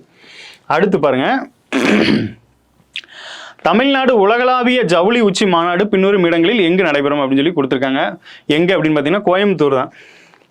நமக்கு தெரியும், திருப்பூர் அதை சுற்றியுள்ள பகுதிகளை தான் இந்த ஜவுளி சந்தை அப்படிங்கிற மாதிரி நம்ம ஸ்கூல் புக்கிலலாம் கொடுத்துருப்பாங்க. அந்த வகையில் தமிழ்நாடு உலகளாவிய ஜவுளி உச்சி மாநாடு. ஏன் அப்படின்னா அப்போ அந்த ஏரியாவில் நிறைய இண்டஸ்ட்ரீஸ் இருக்குது. அங்கே திருப்பூர் இந்த ஜவுளி தொடர்பாக இருந்தாலும் மற்ற இண்டஸ்ட்ரீஸும் இந்த கோயம்புத்தூரில் அதிகமாக இருக்குது. ஸோ இந்த கோயம்புத்தூரை சுற்றி அந்த பெல்ட் இருக்கிறதுனால இந்த கோயம்புத்தூரை மையமாக வச்சு தமிழ்நாடு உலகளாவிய ஜவுளி உச்சி மாநாடு இந்த கோயம்புத்தூரில் நடத்த இருக்காங்க. அப்போ பாருங்கள், ஆல்ரெடி பார்த்தது இந்த பெண்கள் தொடர்பான உலகளாவிய மாநாடு, இது பாருங்கள் ஜவுளி தொடர்பான உலகளாவிய மாநாடு. அப்போ எங்கெங்கே நடக்கு அப்படிங்கிறத முக்கியமாக பார்த்துக்கோங்க. ஸோ கோயம்புத்தூர் சரியான விடை. இந்திய பொருளாதார ஆய்வறிக்கை நிதியமைச்சகத்தின் பொருளாதார விவகாரங்கள் துறையால் தயாரிக்கப்படுகிறது. இது தலைமை பொருளாதார ஆலோசகரின் நேரடி மேற்பார்வையின் கீழ் தயாரிக்கப்படுகிறது அப்படின்னு சொல்லி கொடுத்துருக்காங்க. இந்த பொருளாதார ஆய்வறிக்கையை பொறுத்தளவில் பட்ஜெட்டுக்கு முந்தைய நாட்களில் இந்த பொருளாதார ஆய்வறிக்கை அப்படிங்கிறது வெளியிடப்படுது. இந்த பொருளாதார ஆய்வறிக்கை பொறுத்தளவில் நிறைய விஷயங்களை அதில் சொல்லியிருப்பாங்க. ஸோ இந்த மாதிரி இருக்குது, ஃபியூச்சரில் இப்படி இருக்கலாம், இப்போ இப்படி இருக்கும் அப்படிங்கிற மாதிரி நிறைய விஷயங்களை அதில் பேசியிருப்பாங்க. இது தலைமை பொருளாதார ஆலோசகரின் நேரடி மேற்பார்வையின் கீழ் தயாரிக்கப்படுகிறது. ஆனந்த நாகேஸ்வரன் அப்படிங்கிறவங்க தற்போதைய நம்மளுக்கு தலைமை பொருளாதார ஆலோசகராங்க. ஸோ அவங்களோட மேற்பார்வையில் தான் இப்போ வெளியிடப்பட்ட இந்த பொருளாதார ஆய்வறிக்கை அப்படிங்கிறது வெளியிடப்பட்டிருக்கும். ஸோ இரண்டும் சரி. தமிழ்நாடு அறிவுசார் நகரம் பின்வரும் இடங்களில் எங்கு நிறுவப்படும் அப்படின்னு சொல்லி கேட்டிருக்காங்க. தமிழ்நாடு அறிவுசார் நகரம் இங்கிலீஷில் பாருங்கள், தமிழ்நாடு நாலேஜ் சிட்டி அப்படிங்கிற கான்செப்ட் எங்கன்னா திருவள்ளூரில் நிறுவ இருக்காங்க. சென்னை அருகே உள்ள இந்த திருவள்ளூரில் தான் தமிழ்நாடு அறிவுசார் நகரம் நிறுவ இருக்காங்க அப்படிங்கிற ஒரு விஷயத்தை கொடுத்துருக்காங்க. அடுத்து பாருங்க, தமிழ்நாடு ஜவுளி உச்சி மாநாடு கோயம்புத்தூரில் நடைபெற்றது. இந்த மாநாட்டில் தமிழக அரசு தமிழ்நாடு ஒருங்கிணைந்த ஜவுளி கொள்கை 2025 வெளியிட்டது அப்படின்னு சொல்லி கொடுத்துருக்காங்க. இப்போ தான் பார்த்தோம், கோயம்புத்தூரில் தான் நடக்கு அப்படிங்கிறத லாஸ்ட் கொஸ்டினில் பார்த்தோம்.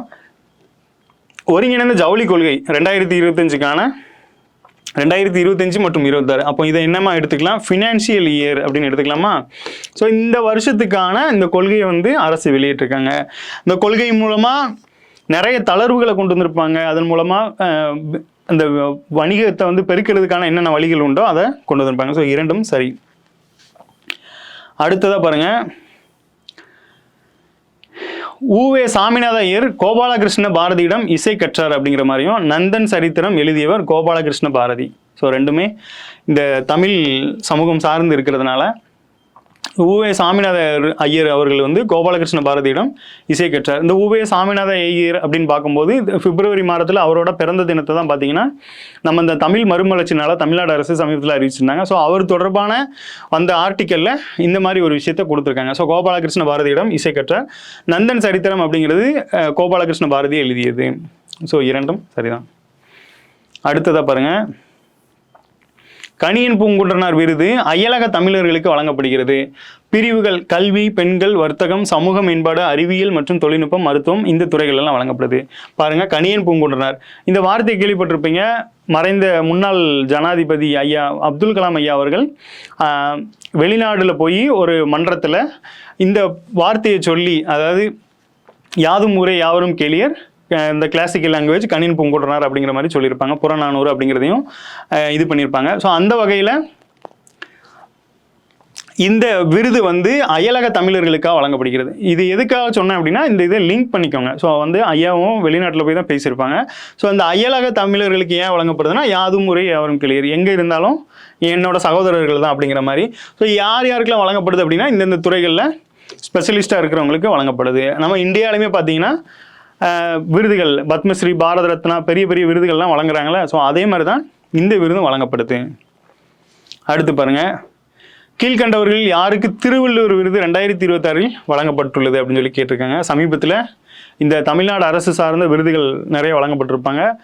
ஸோ இப்போ தை திருநாளை ஒட்டி இந்த விருதுகள்லாம் அறிவிக்கப்பட்டிருக்கும். அந்த வகையில் இந்த திருவள்ளுவர் விருது யாருக்கு அப்படின்னு பார்த்தீங்கன்னா, இந்த சத்தியவேல் முருகனார் அப்படிங்கிறவருக்கு திருவள்ளுவர் விருது வழங்கியிருக்காங்க. இது ப்ரீவியஸ் இயரில் எப்படி கேட்டிருக்காங்க அப்படின்னா, பொறுத்துக்களை கேட்டிருக்காங்க. அண்ணா விருது யாருக்கு? அந்த அண்ணா விருதுலையுமே பார்த்தீங்கன்னா அண்ணா விருது வேற, அண்ணா பதக்கம்ங்கிறது வேற. அண்ணா பதக்கம் அப்படிங்கிறது காவல்துறை சார்ந்தவர்களுக்கு வீர தீர செயல்களுக்காக வழங்கப்படக்கூடியது. அண்ணா விருது அப்படிங்கிறது இந்த தமிழ் சமூகத்திற்காக நிர்வாகம் சார்ந்து இது பண்ணுறவங்களுக்கு கொடுக்கப்படுற ஒரு விருது. ஸோ அந்த வகையில் பொறுத்துகையை வச்சு ப்ரீவியஸ் இயரில் கேட்டிருக்காங்க. டிஎன்பிசியிலே இந்த மாதிரி கேள்விகள்லாம் வந்திருக்கு அப்படிங்கிறது தான் குறிப்பிடத்தக்கது. அடுத்து பாருங்கள், பாரதியார் விருது கவிஞர் நெல்லை ஜெயந்தருக்கு வழங்கப்பட்டிருக்கு. பாரதிதாசன் விருது கவிஞர் யுகபாரதி அவர்களுக்கு வழங்கப்பட்டிருக்கு. ஸோ பாடல்கள்லாம் எழுதுகிற கவிஞர் யுகபாரதி அவர்களுக்கு பாரதிதாசன் விருது வழங்கியிருக்காங்க. பாரதியார் விருது யாருக்கு அப்படின்னு பார்த்தீங்கன்னா, இந்த ஜெயந்தருக்கு வழங்கியிருக்காங்க. இந்த பேரை மட்டும் ஞாபகம் வச்சுக்கோங்க, அப்படியே பொறுத்துக்களே கேட்டுருவாங்க. அடுத்து பெரியார் விருது அருள்மொழிக்கு வழங்கப்படுகிறது. அம்பேத்கர் விருது சிந்தனை செல்வனுக்கு வழங்கப்படுகிறது. ஸோ இதுவும் இரண்டும் சரிதான். அடுத்ததாக பாருங்க, தமிழ்நாடு சமூக நீதி கண்காணிப்பு குழுவின் தலைவர் யார் அப்படின்னு சொல்லி கேட்டிருக்காங்க.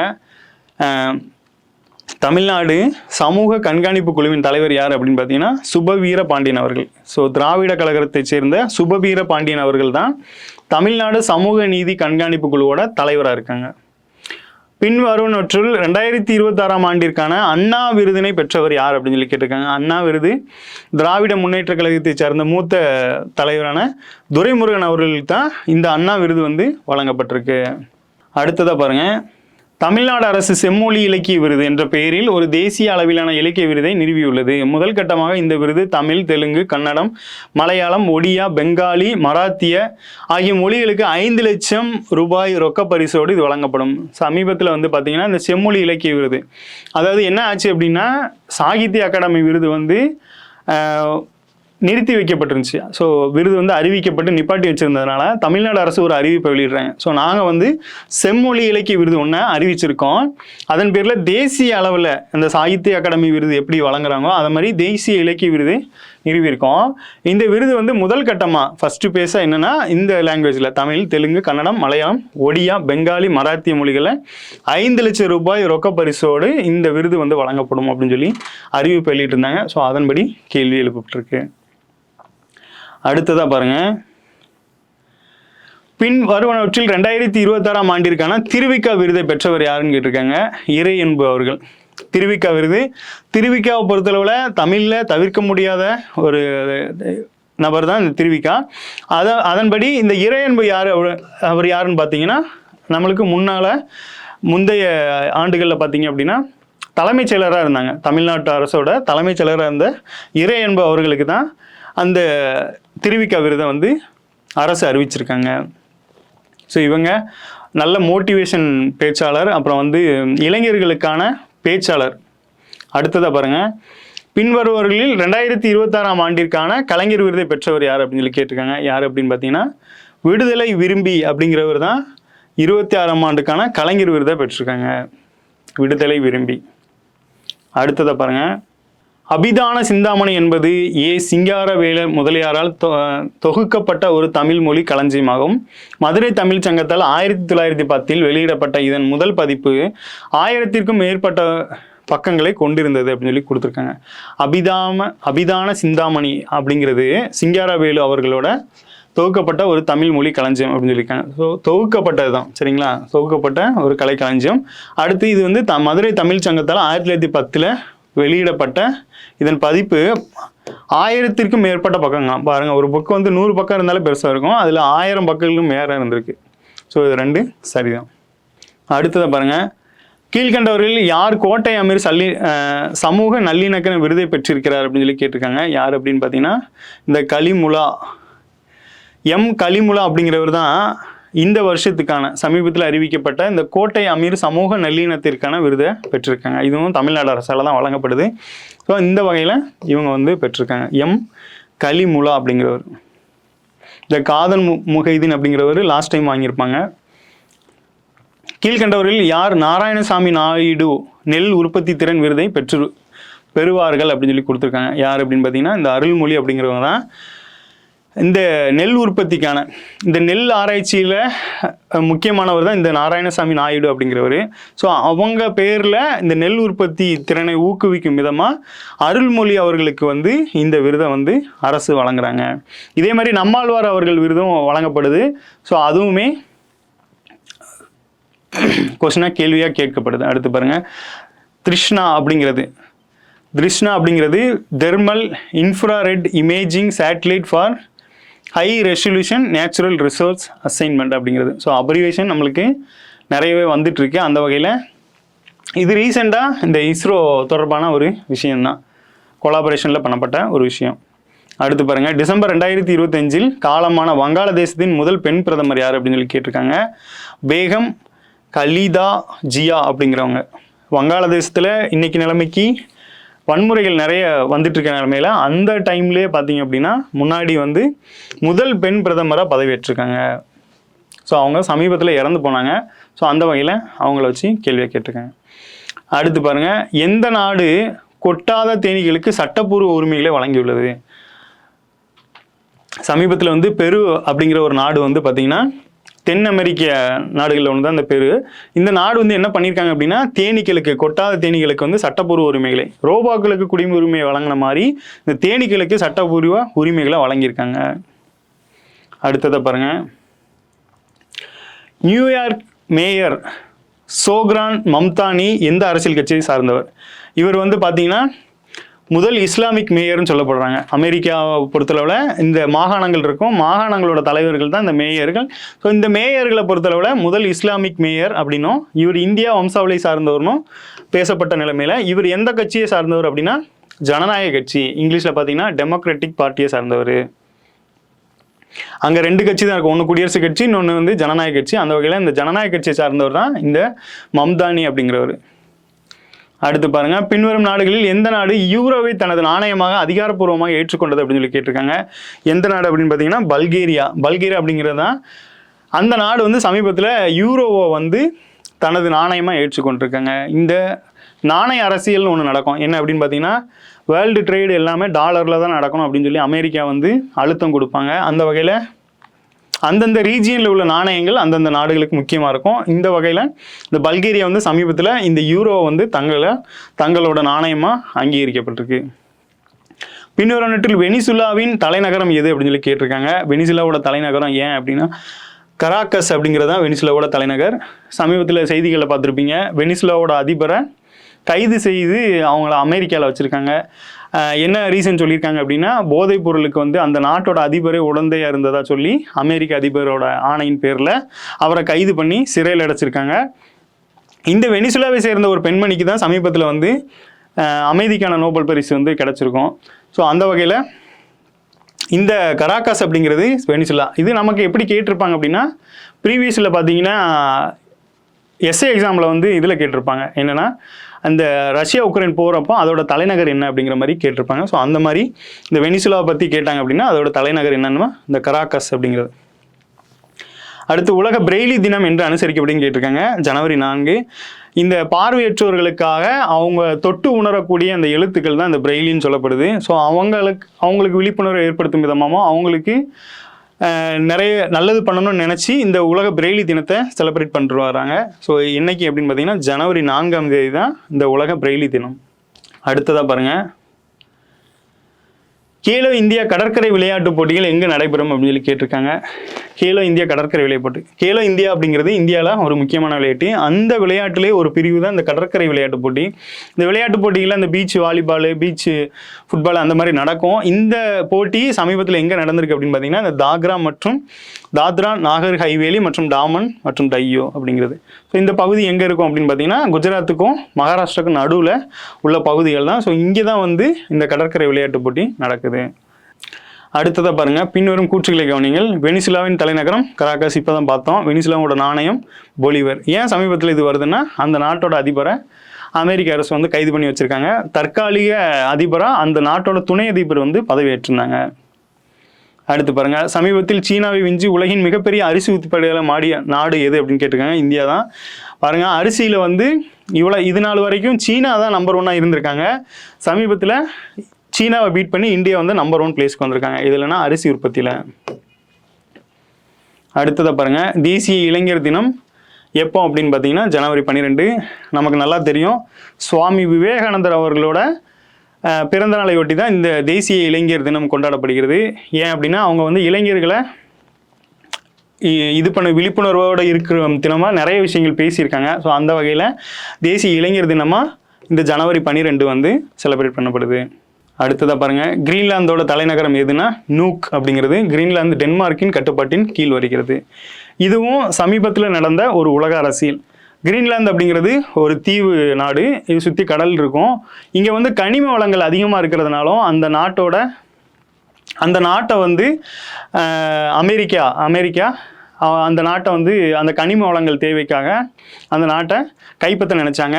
அந்த வகையில் அந்த நாட்டோட மக்கள்கிட்ட வந்து ஒரு பேச்சுவார்த்தை நடத்தினாங்க. உங்கள் ஒவ்வொருத்தருக்கும் வந்து $90 லட்சம் வந்து தாரேன், 90 லட்சம் அந்த மதிப்பு வந்து உங்களுக்கு இது பண்ணிடுறேன், அது போக அமெரிக்க குடியரசும் உங்களுக்கு கொடுத்துட்றேன் அப்படிங்கிற மாதிரி ஒரு ஒப்பந்தம் போட்டு அந்த மக்கள்கிட்ட பேசி பார்த்தாங்க. ஆனால் மக்கள் வந்து அந்த மாதிரி எங்களுக்கு எதுவும் தேவையில்லை, நாங்கள் எங்கள் கிரீன்லாந்துலேயே இருந்துக்கிறோம் அப்படிங்கிற மாதிரி. ஆனால் தற்போது பார்த்திங்கன்னா இந்த கிரீன்லாந்து வந்து டென்மார்க்கோட இதில் தான் இருக்குது, டென்மார்க்கோட கட்டுப்பாட்டில் தான் இருக்குது. ஸோ அமெரிக்கா வந்து இடையில இந்த மாதிரி ஒரு விஷயத்த பண்ணாங்க. அதனால தான் இந்த கேள்வி கேட்கப்பட்டிருக்கு. ஸோ இரண்டுமே சரிதான். அடுத்து பாருங்கள், அமெரிக்கா வந்து எத்தனை சர்வதேச அமைப்புகளிலிருந்து விலகப் போவதாக அதிகாரப்பூர்வமாக அறிவித்துள்ளன்னு சொல்லியிருக்காங்க. 66 அமைப்புகளாம். பாருங்கள், சமீபத்தில் அமெரிக்காவோட அதிபரை பதவியேற்ற ட்ரம்ப் அவர்கள் வந்து பார்த்திங்கன்னா அவர் பதவி ஏற்றுவதிலிருந்தே நிறைய சர்ச்சையான கருத்துக்களை வந்து வெளியிட்டு வர்றாரு. அந்த வகையில் நிறைய நிறுவனங்கள் இருந்து வெளியிட்டு அவர் ஒரு விஷயம் சொல்லுவார், அதுக்கு முரண்பாடாக இருக்கும்போது அந்த நிறுவனத்திலேருந்து உடனே வெளியே வந்துடுவாங்க. அந்த மாதிரி பாருங்கள், 66 நிறுவனங்கள்ல இருந்து வெளியே வந்திருக்காங்க. எக்ஸாம்பிளுக்கு வேர்ல்டு ஹெல்த் ஆர்கனைசேஷன், இது ஒரு வேர்ல்டுலேயே ஒரு முக்கியமான அமைப்பு. கொரோனா காலகட்டத்தில் பார்த்துருப்பீங்க, இதோட ஸ்டேட்மெண்ட் தான் வேர்ல்டு ஃபுல்லாக ஒரு அக்செப்டபிள் ஒரு அறிக்கையாக இருந்துச்சு. இந்த நிறுவனத்திலிருந்து கூட அமெரிக்க அதிபர் வந்து சமீபத்தில் வெளியே வர்றோம் அப்படிங்கிற மாதிரி சொல்லியிருந்தாங்க. ஸோ இந்த மாதிரி தான் கொடுத்துருக்காங்க. 66 நிறுவனங்கள்லேருந்து வெளியே வரதா சொல்லியிருக்காங்க. அடுத்து பாருங்கள், தேசிய ஸ்டார்ட் அப் தினம் வந்து என்று அனுசரிக்கப்படுதுன்னு கேட்டிருக்காங்க. ஜனவரி 16. இது நம்ம ஸ்கூல் புக்லேயே உள்ள ஒரு டேட்டா தான். சமீபத்தில் இந்த ஸ்டார்ட் அப் டே செலிப்ரேட் பண்ணியிருப்பாங்க மத்திய அரசு சார்பாக. ஸோ அதில் வந்து ஸ்டார்ட் அப்பை ஊக்குவிக்கும் விதமாக பிரதமர் அவர்கள் நிறைய விஷயங்கள் பேசியிருப்பாங்க. இந்த ஸ்டார்ட் அப்பை பொறுத்தளவில் 2016 இந்த ஜனவரி 16 தான் முதல்ல ஆரம்பிக்கப்பட்டிருக்கும். ஸோ பின்னால் அந்த ஸ்டார்ட் அப் டே வந்து அனுசரிச்சுட்டு வராங்க. இந்தியாவில் நிறைய ஸ்டார்ட் அப் நிறுவனங்கள் இருக்குது. தமிழ்நாடுமே பார்த்தீங்கன்னா ஸ்டார்ட் அப்பில் முன்னணியில் தான் இருக்காங்க. ஸோ அந்த ஸ்டார்ட் அப் தொடர்பாக நிறைய விஷயங்கள் புதுமை புகுத்தப்பட்டு வர்ற நிலைமையில் அந்த டே வந்து இந்த ஜனவரி மாதத்தில் முக்கியத்துவமாக இருக்குது. டேஸ் தொடர்பாக கன்ஃபார்மாக 1லேருந்து 2 கொஷின்ஸ் வரைக்குமே வந்துட்டு இருக்கு. ஸோ அதனால் அந்த டேஸோட சேர்த்து அந்த கருப்பொருளையும் சேர்த்து படிச்சிருங்க. அடுத்து பாருங்கள், அயலக தமிழர் தினமாக கடைபிடிக்கப்படும். சமீபத்தில் வந்து முதல்வர் அவர்கள் ஒரு அறிவிப்பு வெளியிட்டாங்க. அந்த அறிவிப்பு என்ன அப்படின்னா, இந்த அயலக தமிழர்கள் தினம் வெளிநாட்டில் இருக்கிற தமிழர்களுக்கான ஒரு தினமாக அனுசரிக்கப்படுது. அந்த வேர்களை தேடி அப்படிங்கிற ஒரு திட்டமாக ஆரம்பிச்சிருப்பாங்க. அதுவும் இந்த அயலக தமிழர்களுக்கானது. என்ன டேட்டில் அப்படின்னு பார்த்தீங்கன்னா ஜனவரி 12. இதே டேட்டில் தான் நம்ம இளைஞர்கள் தினமும் இந்தியாவோட நேஷ்னல் யூத் டேவும் செலிப்ரேட் பண்ணப்படுது. ஒரே டேட்டில் 2 தினங்கள் இருக்குது. ஸோ லிங்க் பண்ணி படிச்சுக்கோங்க. அயலக தமிழர்கள் தினம் கடைபிடிக்கப்படுகிறது. ஸோ அவங்கள வச்சு அவங்களுக்கு தமிழ்நாட்டில் உள்ள சில விஷயங்களை சொல்கிறது விதமாகவும் நிறைய விஷயங்கள் வந்து இதன் மூலமாக கருத்து பகிரப்படுது. அடுத்து பாருங்கள், அயலக தமிழர் தினத்தின் கருப்பொருள் பாருங்கள் என்ன சொல்லியிருக்காங்க அப்படின்னா, தமிழால் இணைவோம் தரணியில் உயர்வோம் அப்படிங்கிறது. அயலக தமிழர் தினத்தோட சமீபத்திய கருப்பொருள் என்னென்னா, தமிழால் இணைவோம் தரணியில் உயர்வோம் அப்படிங்கிற மாதிரி. அடுத்ததாக பாருங்கள், பின்வரும் கூற்றுக்களை கவனிங்கள். ஜனவரி 12 வந்து தேசிய இளைஞர் தினமாகவும் ஆகஸ்ட் 12 வந்து சர்வதேச இளைஞர் தினமாக பார்த்துக்கோங்க. 2 டேட்டும் கொடுத்துட்டாங்க. இளைஞர்கள் தினம், சர்வதேச இளைஞர் தினம் என்னைக்கு அப்படின்னு பார்த்துக்கோங்க, ஆகஸ்ட் 12 அப்படிங்கிறது. நம்ம சில கொஸ்டினில் என்ன பண்ணுவோம் அப்படின்னா, இந்த 2க்குமே வித்தியாசம் கன்ஃபியூஸ் ஆகும் நம்மளுக்கு. நல்லா பார்த்தீங்கன்னா இந்த உமன்ஸ் டே பார்த்தீங்க அப்படின்னா 2 டேட் வரும். வேர்ல்டு உமன்ஸ் டே வந்து மார்ச் 8னும் நேஷனல் உமன்ஸ் டே வந்து பிப்ரவரி 13 அப்படிங்கிற மாதிரி இருக்கும். நிறைய பேருக்கு பார்த்தீங்கன்னா இந்த நேஷனல் உமன்ஸ் டேவை மறந்துடுவாங்க. எல்லாமே அந்த வேர்ல்டு உமன்ஸ் டேவை தான் செலிப்ரேட் பண்ணிட்டு வரோம். ஸோ இந்த மாதிரி கன்ஃபியூஸ் பண்ணுறதுக்கு நிறைய வாய்ப்பு இருக்கிறதுனால இந்த தேசிய இளைஞர் தினம் அதோட சேர்த்து சர்வதேச இளைஞர் தினம் சேர்த்து படிச்சிருங்க. ஸோ 2க்குமே ஒரு ரீசன் இருக்கும். அந்த ரீசன் தராட்டியும் பரவாயில்ல, சமீபத்திய கருப்பொருளை மட்டுமாவது சேர்த்து படிச்சிருங்க. அடுத்ததை பாருங்கள், உலக இந்தி தினம் அனுசரிக்கப்படும் நாள் அப்படின்னு சொல்லி கேட்டிருக்காங்க. ஜனவரி 10 தான் உலக இந்தி தினம். ஸோ இந்தி மொழியை மேம்படுத்தும் விதமாகவும் அந்த இந்தி மொழியில் உள்ள நன்மைகளை வந்து வெளிக்கொணரும் விதமாகவும் மத்திய அரசு வந்து உலக இந்தி தினத்தை ஜனவரி 10 செலிப்ரேட் பண்ணிட்டு இருக்காங்க.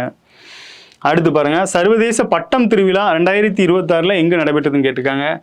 சர்வதேச பட்டம் திருவிழா எங்கே நடந்திருக்கு அப்படின்னு பார்த்தீங்கன்னா அகமதாபாத்தில், சர்வதேச லெவலில். அப்போ வெளிநாடுகள் இருந்துமே நிறைய பேர் வந்து பார்ட்டிசிபேட் பண்ணியிருப்பாங்க. இந்த அகமதாபாத் எங்கே இருக்குது அப்படின்னா குஜராத்தில் இருக்குது. ஸோ குஜராத்தில் தான் பார்த்தீங்கன்னா இந்த சர்வதேச பட்டம் திருவிழா வந்து நடத்தியிருக்காங்க. அடுத்து பாருங்கள், 2026 ஆண்டு பின்வருவனவற்றில் சர்வதேச ஆண்டாக அறிவிக்கப்பட்டுள்ளது. எந்த ஆண்டு அப்படின்னு பார்த்தீங்கன்னா 2026. நம்ம லாஸ்ட்டாக முடிஞ்ச 2025லுமே இதே மாதிரி ஒரு 4-5 விஷயங்கள் இருந்துச்சு. அந்த வகையில் இந்த 2026 என்னென்ன இருக்குன்னு பாருங்களேன். பெண் விவசாயிகளுக்கான சர்வதேச ஆண்டு, நிலையான வளர்ச்சிக்கான தன்னார்வலர்களின் சர்வதேச ஆண்டு, மேய்ச்சல் நிலங்கள் மற்றும் மேய்ச்சல் சமூகத்தினருக்கான சர்வதேச ஆண்டு. ஸோ 3 ஆண்டுமே இந்த 2026 இருக்குது அப்படிங்கிறது தான் இந்த கேள்வி மூலமாக சொல்ல வந்திருக்காங்க. ஸோ மேற்காணும் அனைத்தும். அடுத்ததாக தேசிய வடிவமைப்பு நிறுவனம் எங்கே அமைந்துள்ளது அப்படின்னு சொல்லி கேட்டிருக்காங்க. தேசிய வடிவமைப்பு நிறுவனம் எங்கே அமைந்துள்ளதுன்னா அகமதாபாத். இப்போ தான் பார்த்தோம் அகமதாபாத்தில் என்ன நடந்துருச்சு, அந்த தேசிய பட்டம் விடும் திருவிழா நடந்திருக்கும். ஸோ குஜராத்தில் இருக்குது. இந்த அகமதாபாத்தில் தான் வடிவமைப்பு நிறுவனம், இங்கிலீஷில் பாருங்கள் நேஷனல் இன்ஸ்டியூட் ஆஃப் டிசைன், அது வந்து லொக்கேட்டட் இன் அப்படின்னு சொல்லி கேட்டிருக்காங்க அகமதாபாத். இந்த மாதிரி 2 ஊர்கள் 3 ஊர்கள் வரும்போது அதை லிங்க் பண்ணி படிச்சிங்கன்னா கொஞ்சம் ஈஸியாக இருக்கும். அடுத்து பாருங்கள், பொறுப்புள்ள நாடுகள் குறியீட்டில் சிங்கப்பூர் முதலிடத்தில் உள்ளது. பொறுப்புள்ள நாடுகள் குறியீட்டில் இந்தியா வந்து 16வது இடத்தில் உள்ளதான். இங்கிலீஷில் பாருங்கள், Singapore is ranked in first responsible nations இண்டெக்ஸில் இந்தியா வந்து ரெஸ்பான்சிபிள் இண்டெக்ஸில் 16 இடத்துல இருக்காங்க. பொறுப்புள்ள விஷயத்தில் வந்து இந்தியா வந்து 16 இடத்துல இருக்காங்க. பரக்ராம் திவாஸ் அனுசரிக்கப்படுவது என்னைக்கு அப்படின்னு பார்த்தீங்கன்னா ஜனவரி 23. பரக்ராம் திவாஸ்னா நம்மளுக்கு வந்து தைரிய நாள்னு சொல்லப்படுது. இது ப்ரீவியஸ் இயரில் கேட்ட ஒரு முக்கியமான கேள்வி. இவரோட பேர் சுபாஷ் சந்திர போஸ் அவர்களோட பிறந்த தினம் தான் இந்த பரக்ராம் திவாஸ். இது சமீபத்தில் தைரிய நாள் அறிவிக்கப்பட்டிருந்துச்சு. இந்த டேட்டை நம்மளுக்கு எப்படி கேட்டிருந்தாங்க அப்படின்னா 3 ஸ்டேட்மெண்ட் கொடுத்து அவங்க வந்து எந்த டேட்டில் பிறந்தாங்க, எந்த மாநிலத்தில் எந்த லொக்கேஷனில் பிறந்தாங்க, அடுத்ததாக இதை வந்து அரசு வந்து எந்த டேவை அறிவிக்கப்படுது அப்படின்னு சொல்லி இந்த மாதிரி 3 ஸ்டேட்மெண்ட் கொடுத்து ப்ரீவியஸ் கொஸ்டினில் 2025 நடந்த கொஸ்டின்லேயே இந்த கொஸ்டின் வந்து டிஎன்பிசியில் கேட்டிருக்காங்க. ஸோ இந்த மாதிரி டேஸை வந்து இப்படியும் கேட்கலாம் அப்படிங்கிற ஒரு ஃபார்மேட்டு தான் இந்த ப்ரீவியஸ் இயர் கொஸ்டின். ஜனவரி 23 தான் இந்த பரக்ராம் திவாஸ் அப்படிங்கிற டேட்டு. அடுத்ததாக பாருங்கள், மொசாம்பிக்காவை சேர்ந்த மனித உரிமை ஆர்வலர் கிரெசா மாச்சல் 2025ஆம் ஆண்டுக்கான இந்திரா காந்தி அமைதி நிராயுதபாணி மற்றும் மேம்பாட்டு பரிசை பெற்றுள்ளார். இந்திரா காந்தி அமைதி நிராயுதபாணி மற்றும் மேம்பாட்டு பரிசு 1986ஆம் ஆண்டு நிறுவப்பட்டது. பாருங்க, இந்திரா காந்தி அமைதி விருதை வழங்கிட்டு வராங்க. இது வந்து பாருங்க, இந்த விருதை சமீபத்தில் யார் வாங்கியிருக்காங்க அப்படின்னா மொசாம்பிக்காவை சேர்ந்த மனித உரிமை ஆர்வலரான இந்த கிரெசா மேச்சல் அப்படிங்கிறவங்க 2025 வாங்கியிருக்காங்க. இந்த விருது வந்து இந்த நிராயுதபாணி மற்றும் மேம்பாட்டு பரிசு வந்து 1986ஆம் ஆண்டு நிறுவப்பட்டது அப்படின்னு சொல்லியிருக்காங்க.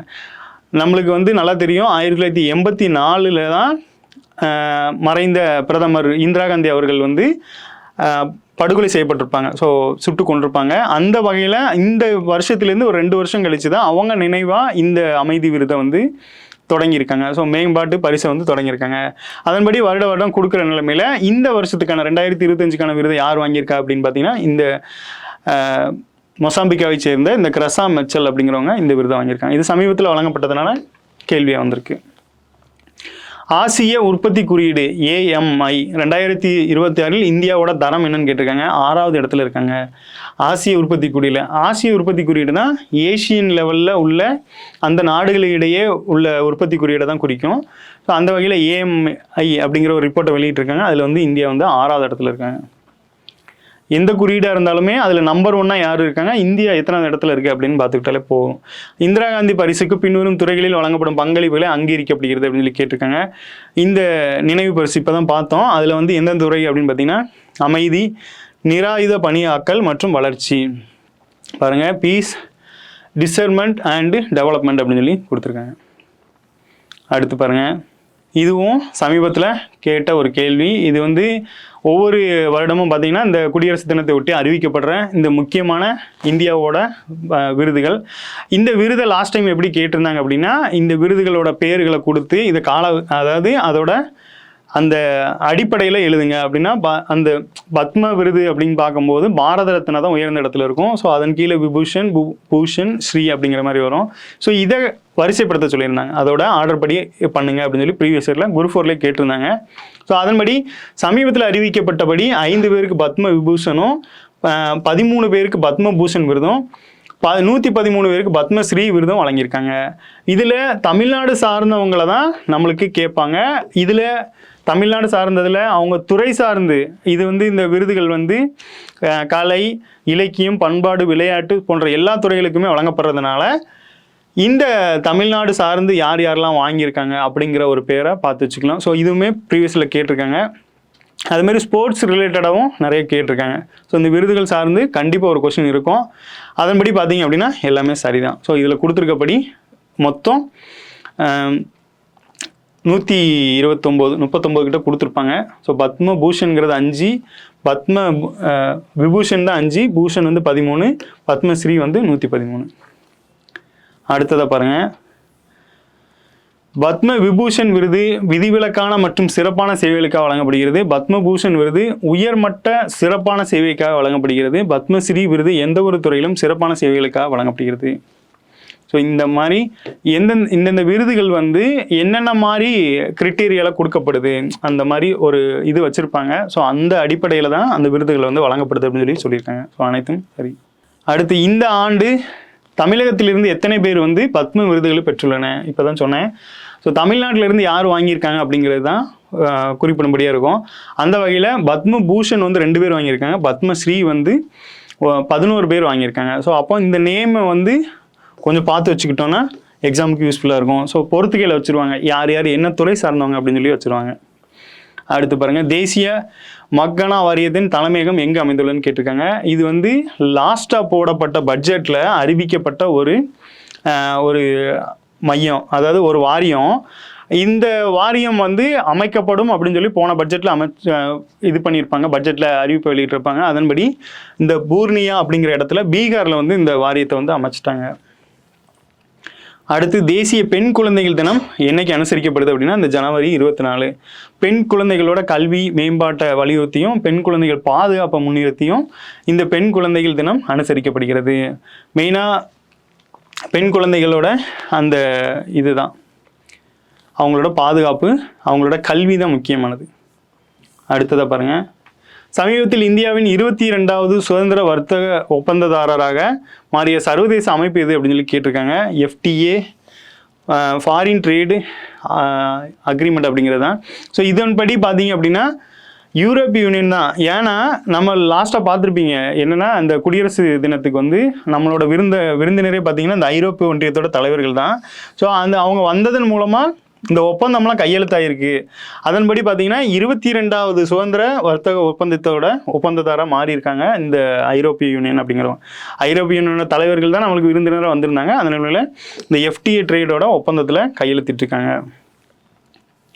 அடுத்ததாக பாருங்கள், 2024-25 ஆண்டுக்கான பட்டியலிடப்பட்ட பகுதிகளுக்கு பஞ்சாயத்துகள் நீட்டிப்பு மாநில தரவரிசையில் எந்த மாநிலம் முதலிடத்தை பிடிச்சிருக்கு அப்படின்னு சொல்லி கேட்டிருக்காங்க. பாருங்கள், 2025-26 ஆண்டுக்கான பட்டியலிடப்பட்ட பகுதிகளுக்கு பஞ்சாயத்துகளின் நீட்டிப்பு மாநில தரவரிசையில் மகாராஷ்டிரா மாநிலம் தான் முதலிடம் பிடிச்சிருக்காங்க. ஸோ இந்த மாதிரி ஒரு பட்டியலை வந்து மத்திய அரசு வெளியிட்டு வருவாங்க. அந்த வகையில் மகாராஷ்டிரா மாநிலம் வந்து இந்த பஞ்சாயத்துகள் நீட்டிப்பு தரவரிசையில் ஃபஸ்ட்டு பிளேஸ் பெற்றிருக்காங்க. நன்றி. மீண்டும் அடுத்த வீடியோவில் சந்திப்போம்.